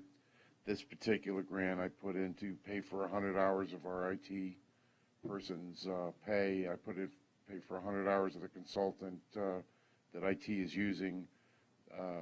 Paid for 1 year of the server fees, a bunch of equipment. Also 8 hours of training for the police officers because I anticipated them being here at that time. However, I'm sure that we can make a phone call and repurpose the funds towards another part of the RMS project. Okay, so we are approved on this grant then? Yeah, you have it. It's your grant. You can do whatever you Okay. want with it. But it has to be used by June of next year. Okay. All right, we'll keep a note on that then. All right. 12, discussion. 12.1, foreclosure update. Thank you. No, Thanks. wait, we're not there yet. Hold on. Oh, I'm sorry. We Okay, have to so do we the have a couple of- 11-9 workshop. 10, Okay, there's a couple that we need to add there. Let me see, hold on one second. 10.5 is the budget amendment Wait, hold on. to fiscal year 2021. We have a couple of things there. Hold on.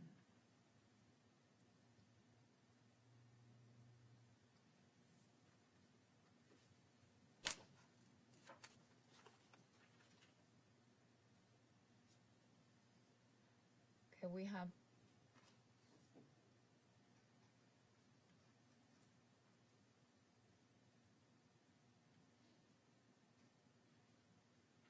don't know exactly what happened here, but right after John P. Lyons, we have 14-1. And that's recommending the disposal of the attached list from IT. IT had provided us with a disposal list, and it was under the workshop. So we moved it over to this agenda, but I have no idea why that numbering system went to 14.1. Huh? I know. Would you like me to go over that, or? No. What is it? Mark Bakula, IT Director of Pembroke Park. Just a disposal list of old equipment, most of which we'd like to throw away. Some of it we could actually resell on a government website, maybe recoup some of our money on old equipment, old servers, monitors, desktops, old printers, cassette players, things that have been laying around that are just basically electronics. We've been gathering up on the third floor. Just need your permission to get rid of them. Entertain a motion? Motion to dispose of the attached list, IT hardware equipment. I'll second the motion. Roll call. Motion by Vice Mayor DeVille, seconded by Clerk Commissioner Hodgkins. Mayor Jacobs? Yes. Clerk Commissioner Hodgkins? Yes. Vice Mayor DeVille? Motion passes 3-0. Thank you very much. Okay, now we have to go back to the 11.9 and 11.10. 11.9 is the removal of the second budget amendment from the consent to line item.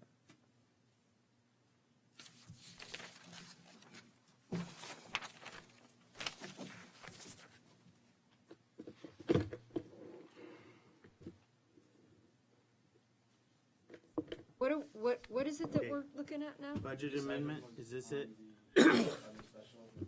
Yeah, the amendment. Workshop. Initially assumed that it was going to go on the consent. I got you. And the mayor pulled it up. I got you.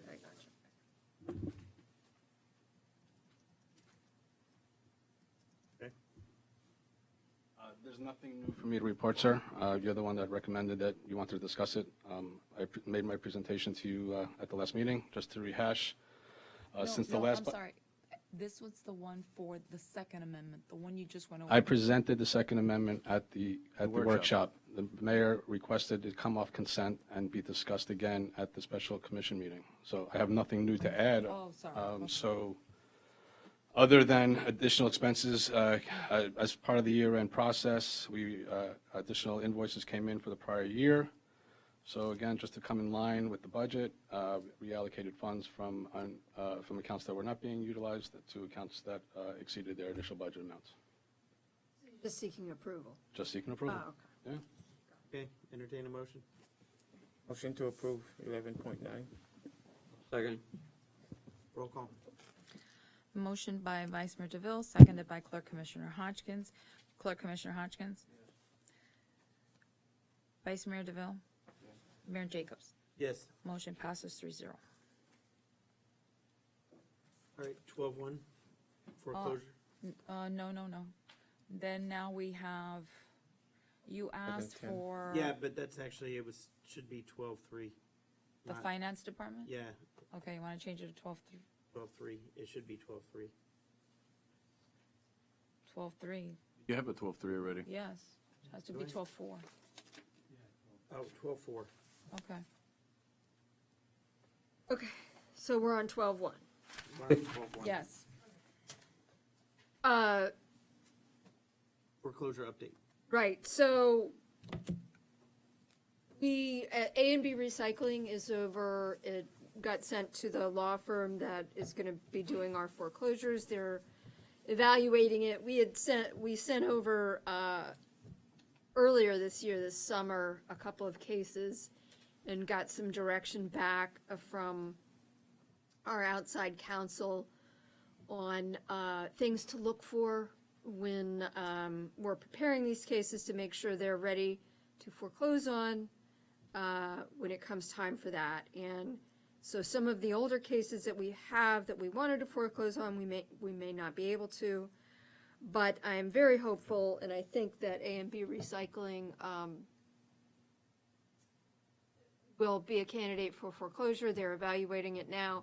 I don't want to send more than one file over there at a time because it's going to cost us money for them to foreclose. So that is the update on foreclosures. Okay. 12-2 budget amendment, fiscal year 2021, approved last meeting, Finance Director Taubenfeld.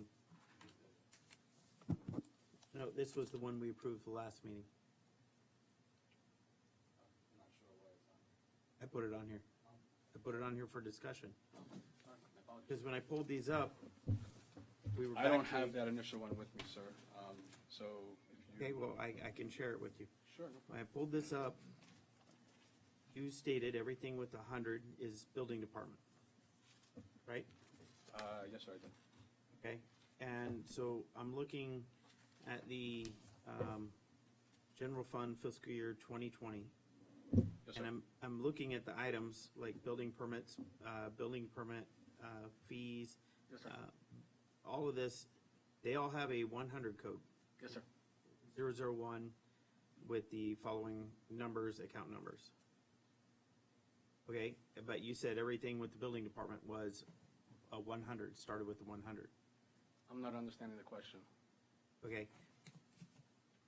Looking at the 2021. I think I know where you're going. I think I know where you're going. All right. So Starts with 100. Every one of these that are building department items. May I come up? Yes, you may come up. Every one of these that starts from the building department, like you have the machinery equipment, that's a building department. But I go to 2020 and I'm looking at this and I'm looking at all our fees here, and these are all 100 codes. These are not these are all 001 codes, not 100 codes. Okay. So these are building department items. Yep. That are in the general fund, not in the, out of the building department. I would classify that as a typo, sir. Again, if you want to look at the financials of the town, you can look at the audit. All building revenue has been allocated to building. All general fund revenue has been allocated to the general fund. We have an audit every single year. We have third-party independent auditors who come in and do exactly what you're doing, checking my work. And I'd like to remind the commission, when I started here, we were 3 years behind on audits. In the last year alone, I finished 2 audits, started a 3rd audit, and took 13 audit findings down to 1. And hopefully we'll be down to 0 this upcoming fiscal year. Okay, well, this just came off our website. If this is a typo, this is a big typo, because it's several items that are listed here that make it look like these funds are going into our general I'll be fund. more than happy to make that correction tomorrow, sir, no problem.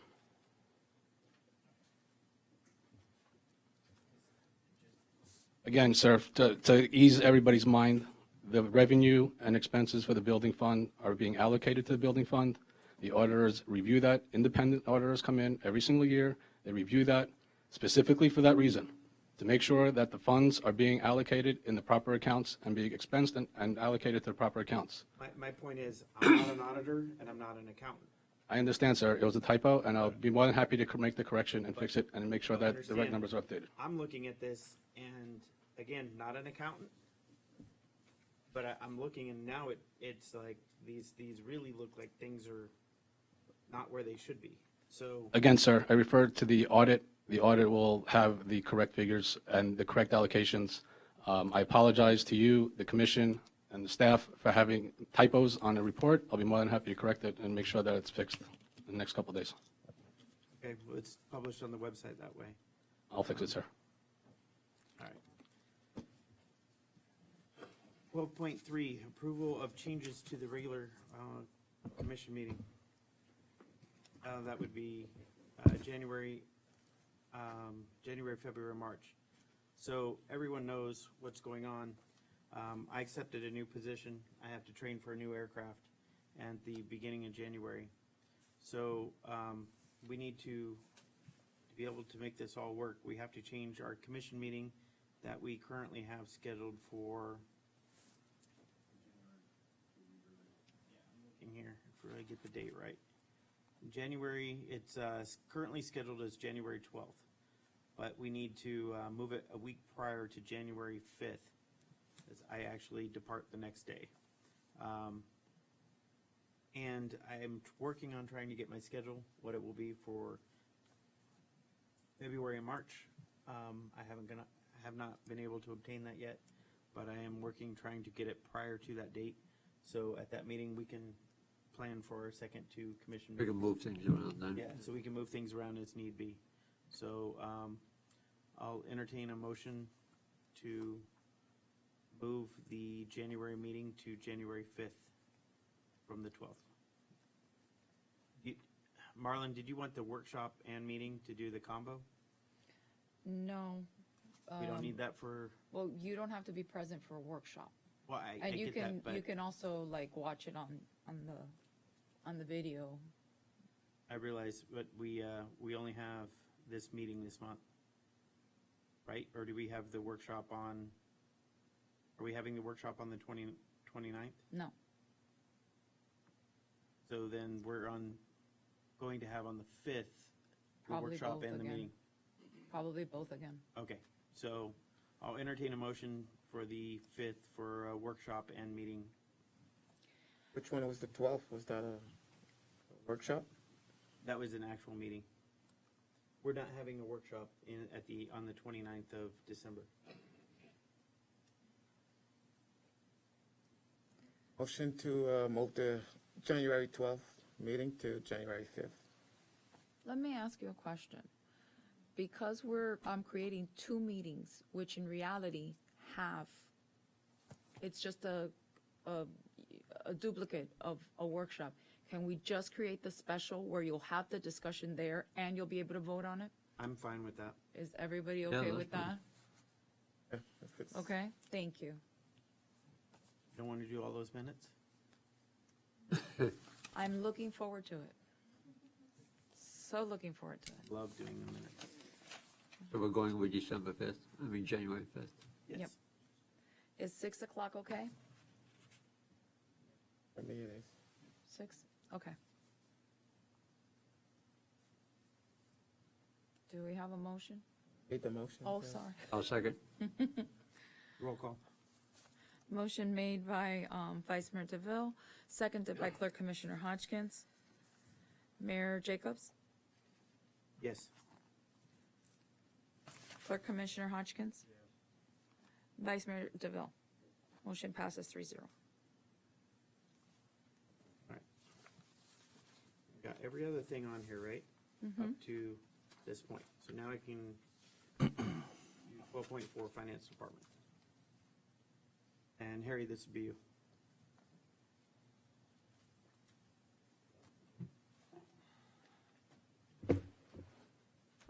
So I'm bringing this up so everyone up here on the commission, we all have an understanding where we're at and where we are with you on when we brought you in.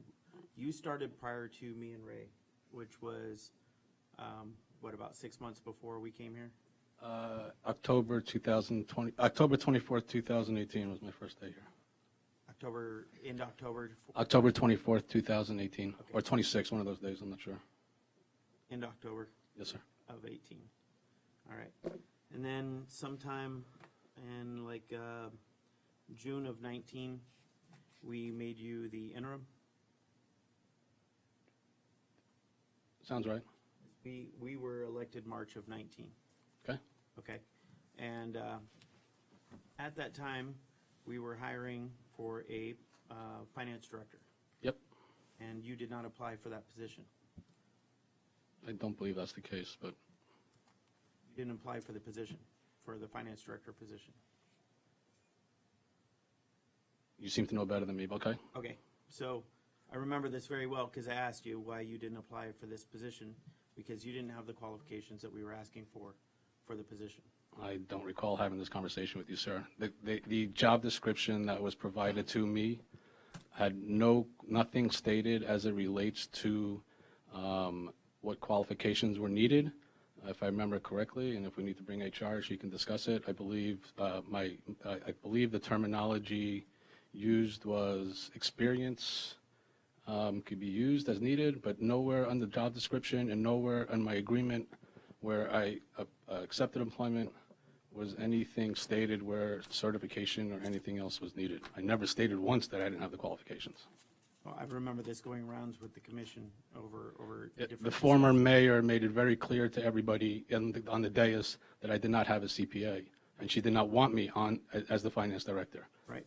The job description and the advertisement never once stated that a CPA was required. Okay.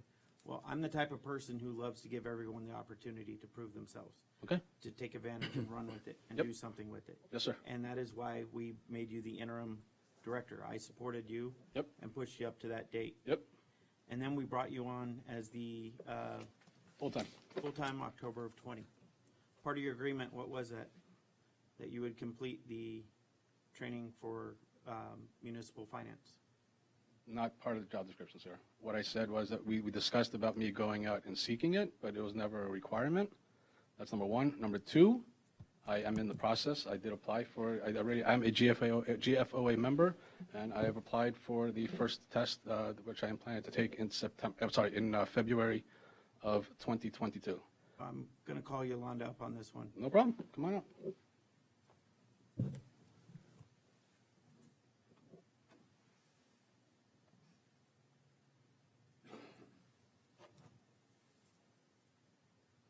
Part of the agreement was that he obtained his certification for the municipal certification, was it not? I believe so. We did not state a specific time frame, but yes, one of the conditions was that he begin the program, and it is multiple steps. It does take, It's a 7-test-step process. right, it takes a 7 long different time to subjects obtain over- the certification. Well, I know the It's through- process, it's I've through looked it up. GFOA. It's a $600 fee. That he's been paid, and I'm a member of GFOA. That's needed to be done in order to apply and register for the Okay. exams. So, you've been here for how, since 18. We asked for this back in October of 20, and you still haven't completed the first phase of this. I'd like to remind you, sir, that I walked into a mess. Again, fiscal 21, wasn't prepared, but just off the top of my head, we completed the audit for 2019, completed the audit for 2020, started the audit for 2021, procured, implemented a new financial software, procured, implemented a new payroll software, procured, and attempted to implement a community development software. I get that. That's more than that, my sir. I'll put that up against anybody in this room. Are you a salaried employee or hourly employee? Excuse me? Salaried or hourly? I'm an hourly, a salary employee, sir. I'm sorry. Salaried employee. Yes, sir. And are you willing to work over a 40-hour work week? If need be, absolutely. I'm here, aren't I? You've told me you would never work over a 40-hour week. I haven't had to, sir. Okay, so what about completing training? You don't want to complete the training. You're not putting forth the effort. Sir, the training time will be done when the time is available during 9 to 5. If I have time, I have a life outside of this place, just like you and everybody else. Okay? Okay? So if I have time to commit to do that, I will do that. As the HR consultant expressed, there was no timetable or limit put on when that certification needed to be. I am in the process of trying to get that. I believe it's more important to make sure that the town is financially stable, secure, and moving in the right direction than sitting and studying for exam. I believe I've proven myself to everybody in this room, sitting at this table and on the dais. Okay? Again, I've walked into a mess. I spent 6 months not talking to anybody in this building because everybody wanted me fired, and I had a target on my back. I put my head in the sand, and I did my job to the best of my abilities, and I think I did a pretty good job considering where we were and where we are today. If you want me to get the certification, sir, just say it, and I'll do it. I've said it many times over. But let me explain something. As an officer, you have to attend annual training. You have to qualify. You have to qualify at night. You have to qualify at day. You have to attend driving training. You have recurrent training. Guess what? As a pilot, I do the same thing. Every 6 months, I got to come off the line. I got to fly. I got to do recurrent training. I got to stay up with everything that's going on. When it comes to municipal finance, I don't need an accountant here in the town. I need a municipal finance director. What I have is an accountant. I have someone who hasn't stepped up to the plate to obtain those certifications and become a municipal finance director. That's what I'm saying. Okay. This is the point I'm making here. Got it. We've given the opportunity, and you haven't done anything with it. I mean, you've been doing your things, but you've refused to work over a 40-hour work week.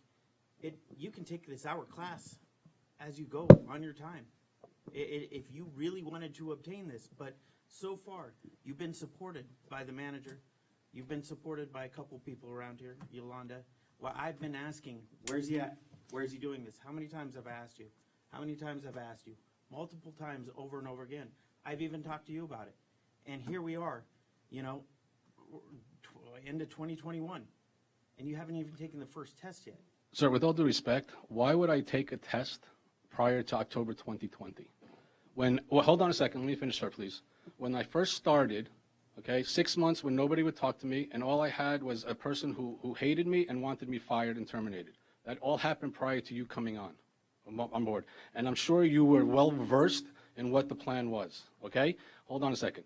You guys made me the interim. That didn't guarantee me anything. I still had to prove myself. I proved myself, and you gave me the position in October. And as far as I'm concerned, the clock started October 2020. Okay? October 2020. And then I will say to you, sir, and then I will relay to you everything again that I did from October 2020 until September 2021. Okay? I've done more than what I've done in the last 12 months against in the 40 hours a week that I put here against anybody in this building. Anybody in this building. And I guarantee you my work product and what I put out there is significantly better and better quality than anybody in this building. And I apologize for having to say that to all you guys, but I feel like I have to defend myself in front of you, in front of all of you, and it shouldn't have to be this way. But my product speaks for itself, sir. Otherwise, you would not have otherwise you would not have given me the job on October 1st. You would have terminated me. And from October 1st until now, I've done more than again anybody in this building. I was the one that secured your police vehicles. I was the one that secured your police loan, not your police chief. Me. Okay, hold on. So let me ask you this: the commission approved purchases for items. Yes, sir. Okay. Why weren't POs issued on those items? A memo went out after the procurement policy was placed that the purchase orders need to be created by the directors. We are a director-driven town. All directors are the ones that are supposed to put in their purchase orders. When the town commission changed the procurement policy and increased the policy to $10,000, the next day, sir, I put out a memo to all the department heads. All the department heads letting them know that there's a new policy in place for $10,000, but I want to see any purchase over $1,500. A purchase order needs to be created for over $1,500 so that he can see it and that you can see it. Okay, well, the commission approved the purchasing of a couple items for the police department. Yes, sir. Talk to him, not me. He didn't process them. We got to be specific. If you want, let's be specific. Come on. Let's go. What are we talking about? Power DMS was the requisition. I approve the requisition. Next, what else? I don't have a PO. There's a process, sir. Okay, so there's a process. The new financial software requires a process. We took what we did what we previously were doing, and incorporated it into the new system. A requisition requires 3-person approval. It requires the director, the finance director, depending on the limits, the town commission, and/or the town manager. Okay. I approved it. I don't know where it is along the process. The commission approved it. So what happened? Where was the breakdown? Sir, I don't know where the breakdown is. He put the requisition in. I approved it. I don't know what happens after it. There's a process. I don't follow the. You're the finance. It's not my responsibility to make sure that the purchase order is executed. I'm sorry. He's saying there's not a purchase order. Then he needs to call up and find out where is my purchase order. I did. To whom? Not to me. No, your subordinate. Subordinate? The individual has, excuse me? You asked me, I just told you. Mayor, I think we This need is to move on. ridiculous. I think we need to move on. Let's move on. Mayor, I'm going to make a motion. I'm passing the gavel to the vice mayor. I'm going to make a motion of no confidence in Harry as our municipal finance director. Is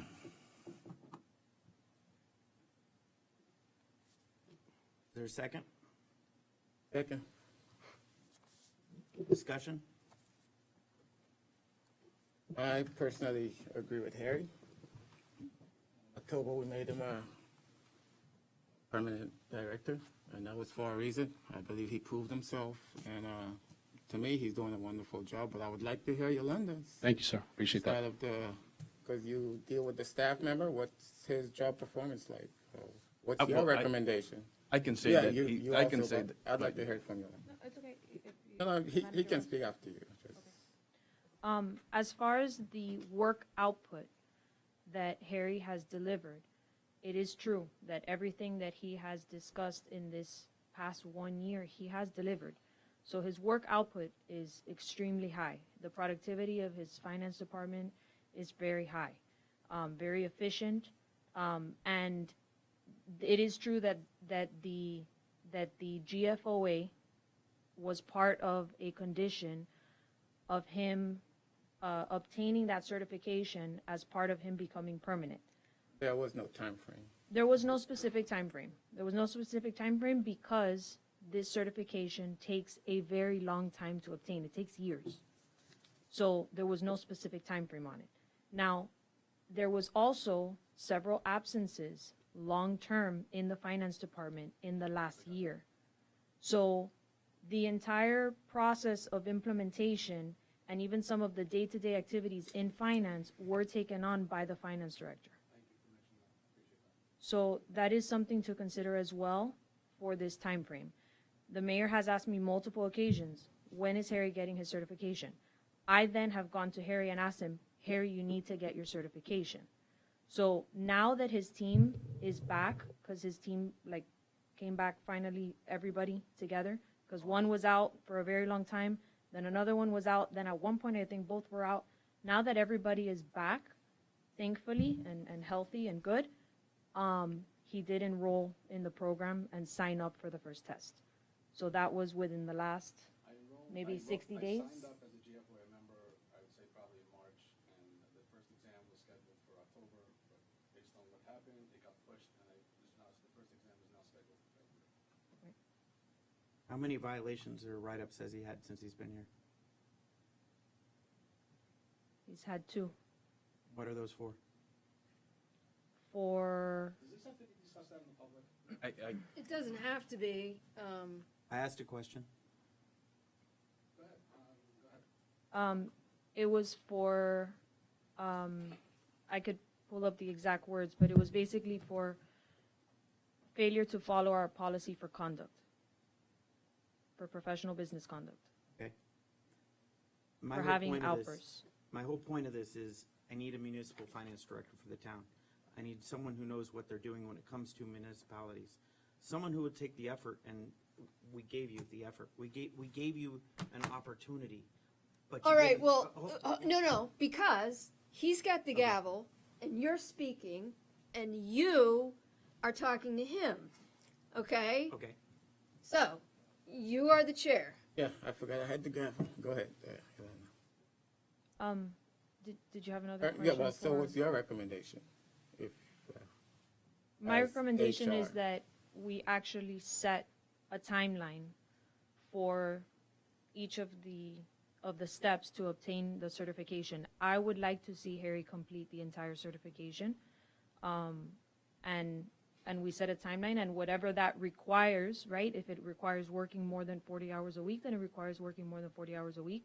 But that we set a specific timeline for 2022 to obtain as many certifications as possible, that within a reasonable time frame, of course.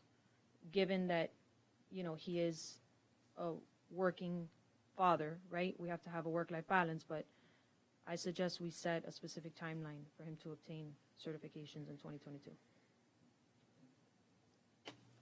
I have more questions. JC wanted to. Oh, yeah, sorry. I have the utmost faith and confidence in Harry Taubenfeld as finance director. I've been in government for over 20 years, and it's not easy to find a good finance director. Harry Taubenfeld exhibits everything that this town should want, and that's somebody that looks after for the taxpayer dollars. He's no nonsense. He's not a yes man by any means, but that's not what you want. That's not what you need. You need somebody to tell you what you need to hear, not what you want to hear. And yeah, you know what? He loses his patience sometimes in trying to express that message, but he's corrected that. It's been brought to his attention, and he's corrected that. I have nothing but the most confidence in Harry Taubenfeld. All right, so now there's a motion on the floor, right, and you're discussing it. Motion in a second. Motion in a second, so now it's time for either amending the motion or voting on it, one of the two, right? We're in discussion at the moment. Okay. That's it for me. So, the reason why I brought this up is there's a lot when it comes to municipal finance. There's a lot more than just being an accountant. Now, do I believe Harry's a good accountant? I do. I really do. But if I'm finding things like this and other people are finding things like this, this may be simple, but this is the stuff that's gonna get this town back into the situation it was before. I need someone who can look into the investments. We're short on funds. We need to kind of find a way to generate funds. But no one really brings anything forward for that. There's no one really here trying to help keep developing this place. It's money goes out, money goes out, money goes out. Money's got to come back in too. We need to find ways for that to happen. We need a finance director who can be creative and find those ways. But being a municipal finance director for 20 years, you have experience doing that. Harry does not. This is a simple error. But the fact that I'm finding that commingled funds and I'm seeing the budget, in the last budget that was presented, we had building department funds into our regular funds, making it look like we had more in our account than we actually do, because the budget funds have to be independent from the general fund. And I brought this to you after we made you the interim to separate these out, because they were not separated out when I first came on. All the funds were commingled. Sir, do me a favor, please. Please, let's set up a time this week. I'll be more than happy to show you the financials, okay? The numbers that matter. Hold on, sir. The numbers that matter, the financials. I'll be more than happy to show you. The direction was given to me in 2018. In 2018, I created a new chart of account for the building department. Actually, it was in 19, because I was the one who brought it 19, forward. sorry, 19, okay? And then since 2019, the building department revenue and expenses have been allocated specifically at 100% entirely to the building department and the building fund. What you are looking at is a typo. You want to hang me for a typo? Hang me for a typo. I apologize for the typo, okay? It is a typo. The real numbers that matter are what is being reported and what is on your trial balance and your financial statements. Your financial statements have the building department separate from your general fund. I don't know how much clearer I need to be. Have you attended any conferences? Sir, we've been on COVID for the last 18 months. I haven't had the ability. All conferences have been canceled. Oh, I've been to several. They haven't been canceled. I have. Modified. There are no. The GFOA conference was canceled. It was virtual. Okay. It was virtual. Did you do anything virtually with it? No, sir, I did not. Might I What remind? effort have you put into becoming a strong? My solid effort, municipal my finance? effort has been in No, I focus. asked a question. My effort has been has been focused on saving this town, sir. Okay, trying to make sure that the money is being allocated and being spent properly. That we don't bankrupt this town, because when I walked in here, this place was in shambles and in a frickin' mess, pardon my language. Okay, I have brought financial stability and credibility back to this town, contrary to what you think. Okay, talk to your auditors, talk to all the people who I have communicated with, talk to your staff here, sir. I do. You won't find one person other than what the gentleman sitting behind me who probably has a negative word to say about me. And if they do, please have them come to me, and I'll be more than happy to have that conversation, because you won't find that. You know why? Because I am a team player. Because the 40 hours that I do give you, that I am here, I give you 40 hours. I give you the 40 hours. I am here 8 o'clock every morning. You bitch and moan, you complain that nobody's here. You know who's here every morning at 8 o'clock in the morning? Me. You know who's one of the last people to leave in this building every single day? Me. And why is it that you won't work over 40 hours? Because I don't need to, sir. I get my job done in the 40 hours, and I have a life outside of this, just like everybody else. It's not what you told me before. You told me there was a reason for it. This is the reason now, sir. Things change. I have a life, I have a wife, and I have 2 kids, okay? I put in my time, I give you my 40 hours, and I'm doing my job. If I wasn't doing my job, then we could talk about it. And I might remind you also, there were days when I did come in on my day off, specifically on 2 paid holidays. Why? Because I felt behind. Why did I fall behind? Because I got the COVID virus, and my whole family got the COVID virus. And then I was quarantined. And then I had the Jewish holidays. So you know what I did, sir? I took it upon myself to come in on I believe it was Labor Day, Monday morning on Labor Day.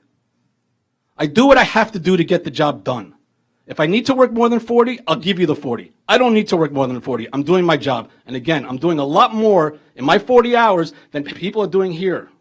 Okay? I'm giving you more than 40, a lot more than 40 than what people are giving you here. I guarantee you that. Put what I've done in the last year against anybody here. Nobody could touch a candle, maybe with the exception of Mark Pakula. And I'll throw Lucy on that list also, because the building and everybody in the building department. Outside of that, I'll add Rob too, because you just started. Nobody.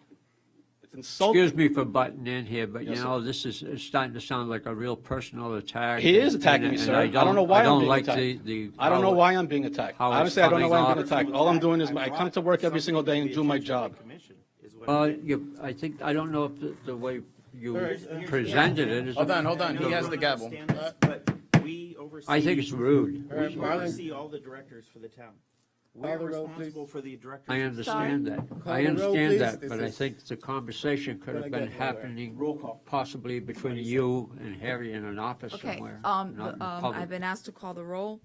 The motion is that, that you have no confidence in our finance director, Mr. Taubenfeld. Motion was made by, Mayor Jacobs, seconded by Vice Mayor for discussion. Clerk Commissioner Hodgkins. No, I don't plan on voting Mr. Taubenfeld out. Vice Mayor DeVille. No. Mayor Jacobs. Yes. Motion dies.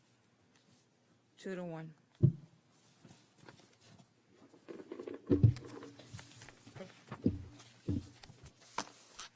Thank you, Clerk Commissioner. Thank you, Vice Mayor, for having the confidence in me. I won't disappoint you.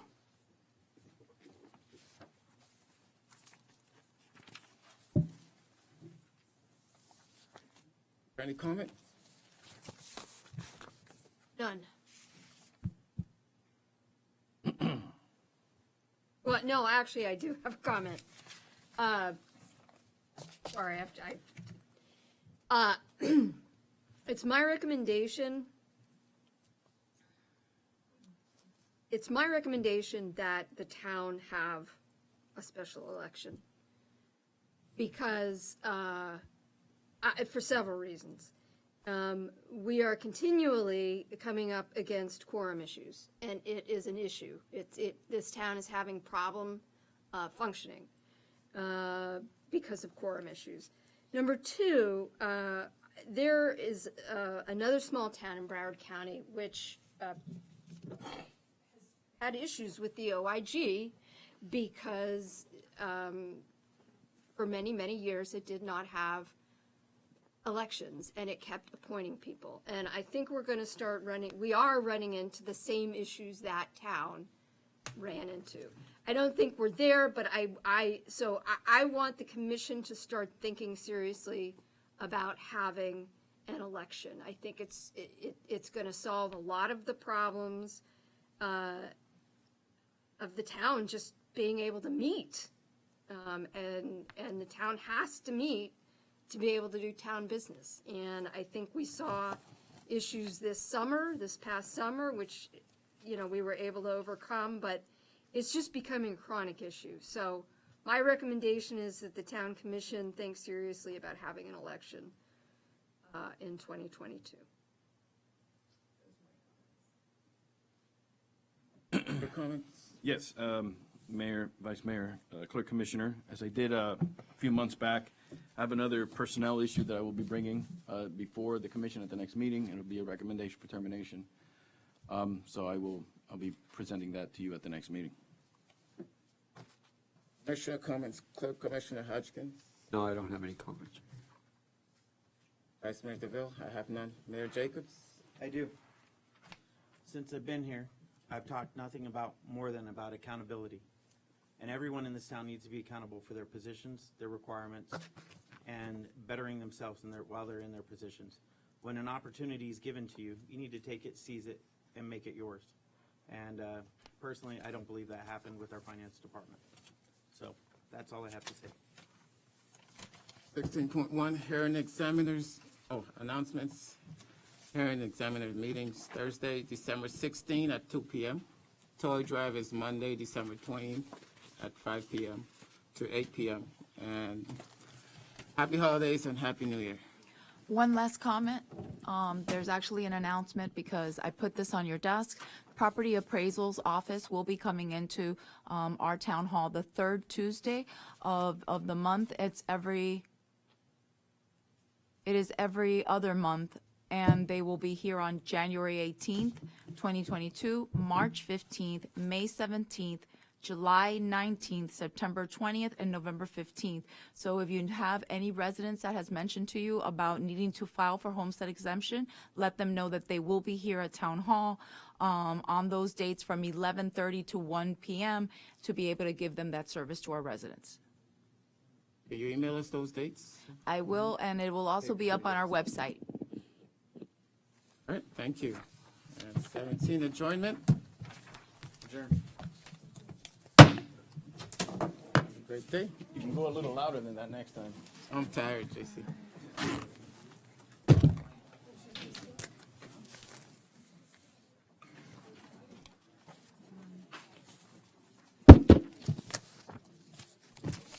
Wait, you signed all my papers? Yep. Oh.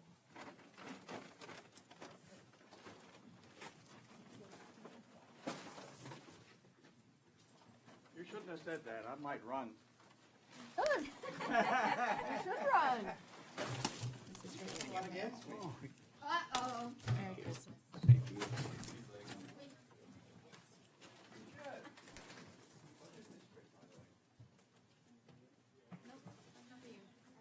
You get nothing. You get.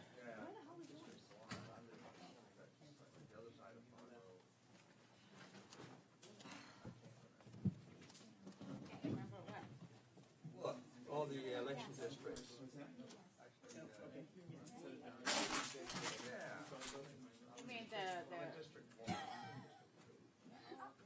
I'm going through your notes. Where's my papers? The garbage can. Not sure. Wait, before you leave, I gotta check these. I want you to haul.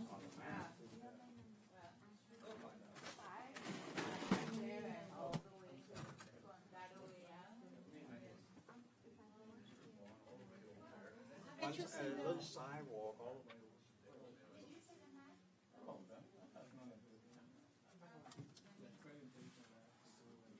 Wait.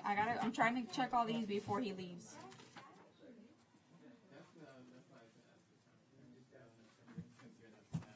Hold on. Did you bring them for him to sign? I don't have anything except for that. That didn't hurt you. I'll look it up on the, I know it's not on the town website, but I found it somewhere else. Oh, no, yeah, I'll get it for you. I mean, I had to talk to her for, Anyway, Merry Christmas. And Merry Christmas to you. happy holidays. that's Marlon. If you make a lot of Oh, noise and fun, keep me posted. Well, I am.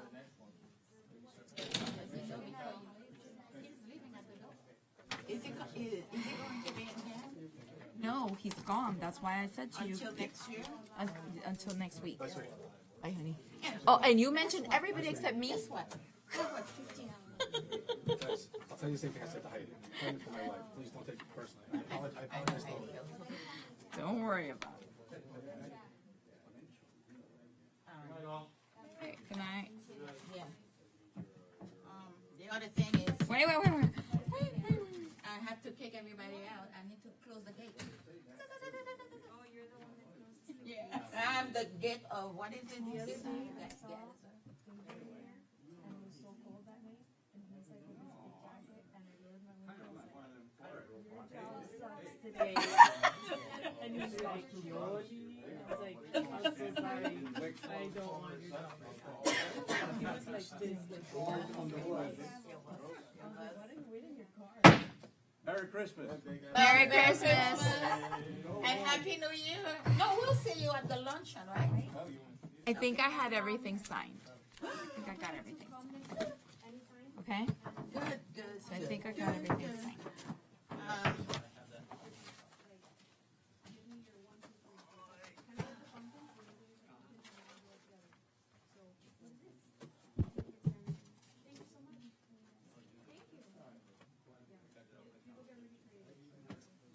So you have to go upstairs and get your stuff? Yeah. Okay. Why? You gotta, oh, cause you gotta wait for me? Yeah. But you love me.